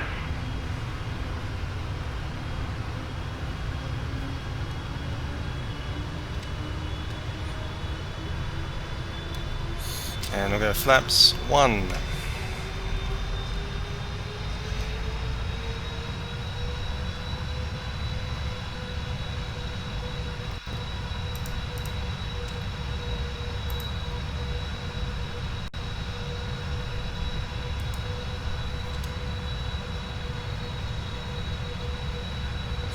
Nicely done. Approach set.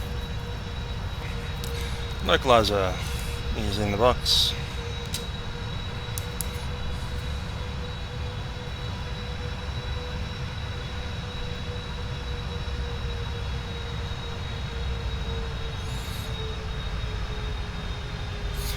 Let's reduce that speed 200 knots and flap 5.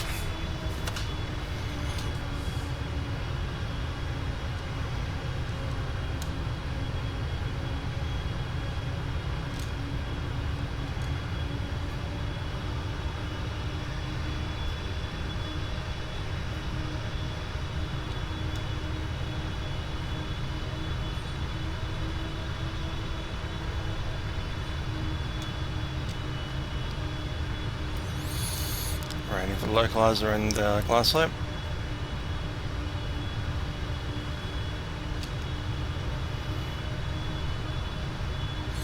Choosing speed 180.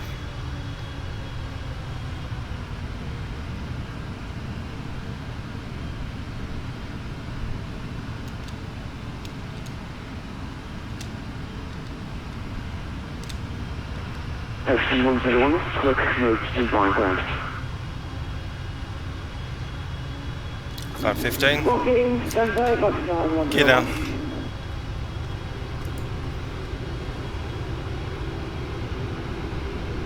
Flap 15, 160 knots.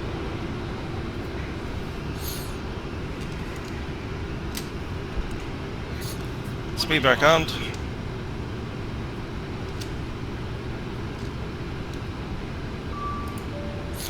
Cabin's ready.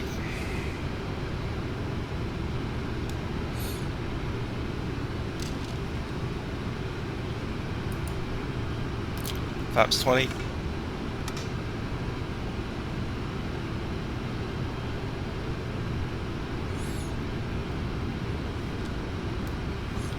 Flap 30, VREF speed plus 5.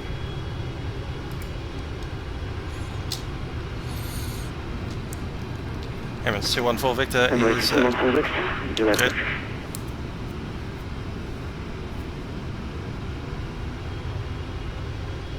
Emirates 214 Victor is established. Emirates 214 Victor.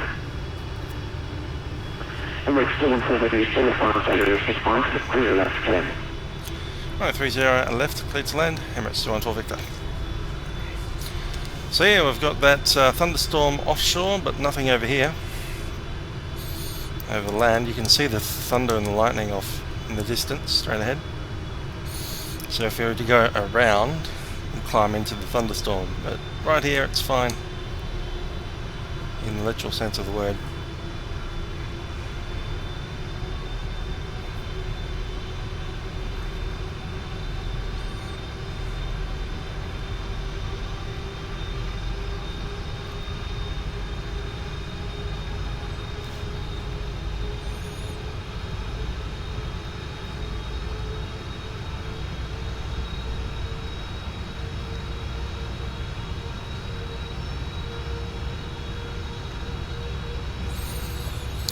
Feet stable, my airplane.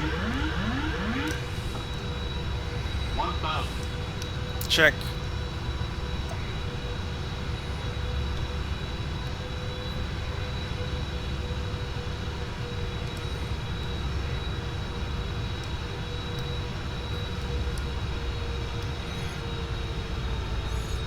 On localizer on slope, 800 feet.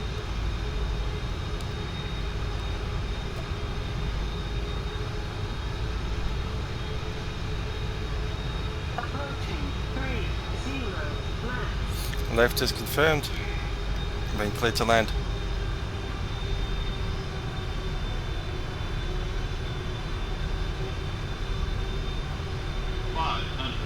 Check. Half dot low.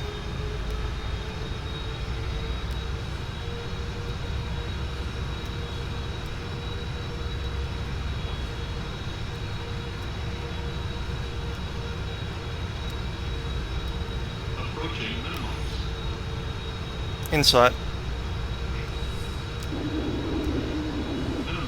Landing.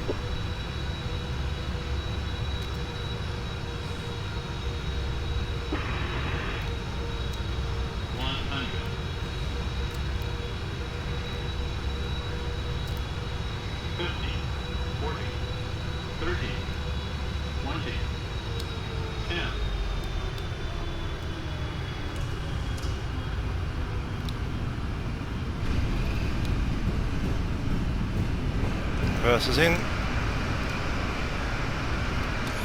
No lights on.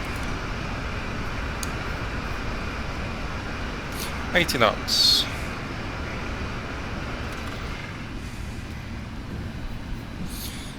$60 knots, manual braking.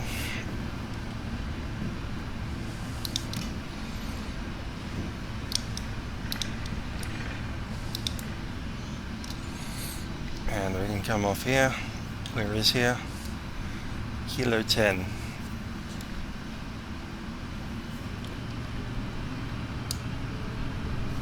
Flaps up. It's about approach, Emirates 214 Victor. 214 Victor, welcome to Dubai. Okay, to the left, taxi descent number Foxtrot 23, 5 kilo. Foxtrot 23 via Kilo, Emirates 214 Victor. Foxtrot 23, that's cool. 214 Victor, Stockholm, Dubai. And we're on standby.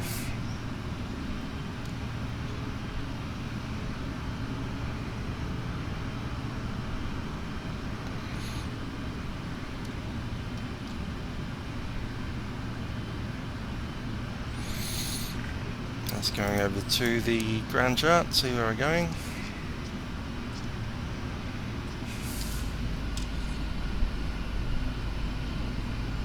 That's Bravos. So I need those off and those on.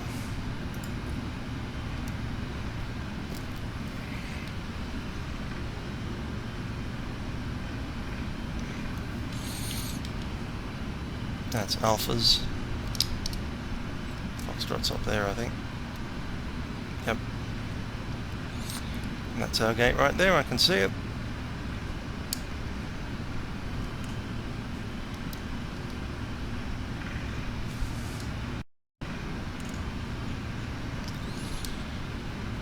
Speed brake is up and disarmed. Let's get the APU running.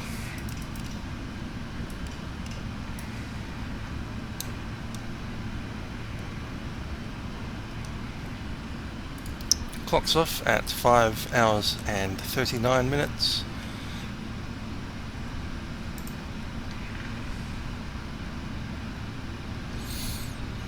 Let's look at these questions. Christopher Matthews. Yeah, I'm a bit of an Airbus fan, but I don't like any of the add-ons for Flight Sim X that are Airbus. I live in wait of FS Labs. Can't wait. My favourite Airbus is the A330. And I think the A350 might just take its place at some point. Although the 777 and the Boeing 787 are amazing as well. I love them. Let's get the flight director off.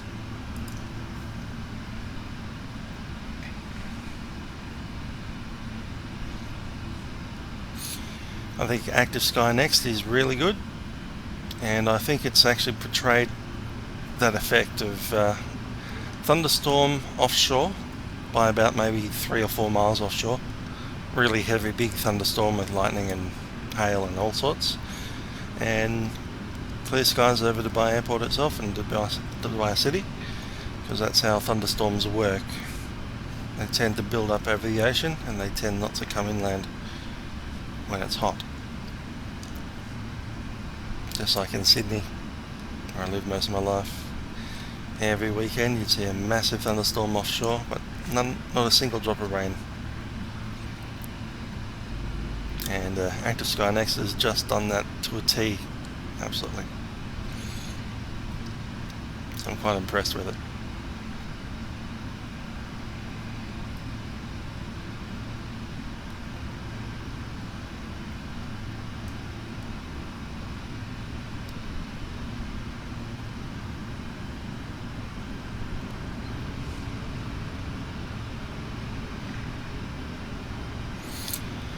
Is a PMDG 777 better than the 737 NGX? Much of a muchness. I think the 737 is a bit more of a mature product. Once we get the patches for the 777, it'll be, I reckon the 777 will beat it. But at the moment I think 737 NGX is a more mature product. I'll put it that way.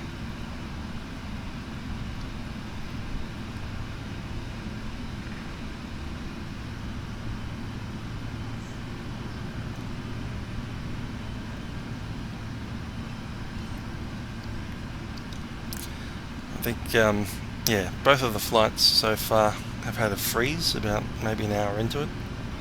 The system just either lags or crashes. Like literally stops working for about 3 or 4 minutes. Yeah, the turbulence ASN's great. Alright, it's time to turn off the taxi light.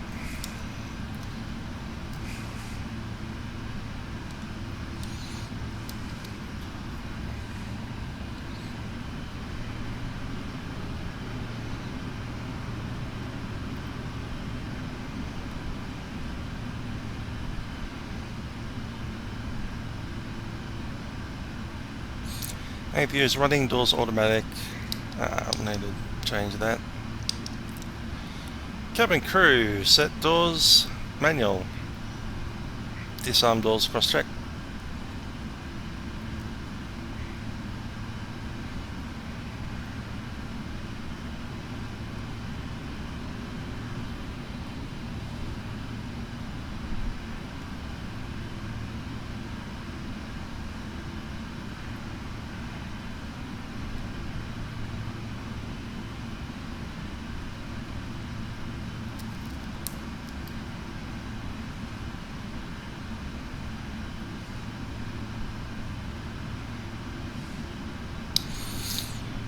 Brakes on, parking brake is set. APU's on, bus and bleeds, and fuel controls off.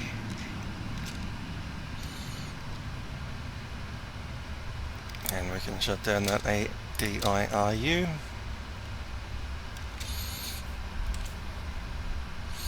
Time now is 30 exactly, so we can depart on the hour. Let's request deboarding. Now I'm going to close this feed and I'm going to open another one. You can probably find it already. So we'll move on to the leg 3 feed. Now I should be getting that up within the next 15 minutes. Catch you there.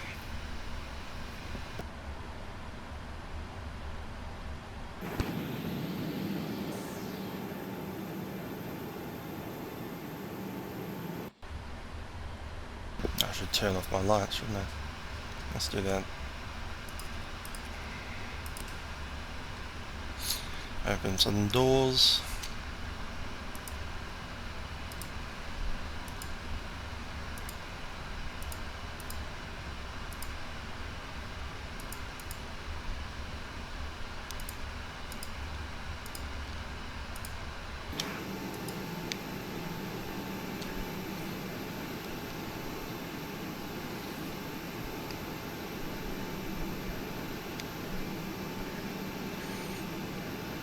How'd you like that? Not too bad. Right, catch you on the other feed. See ya.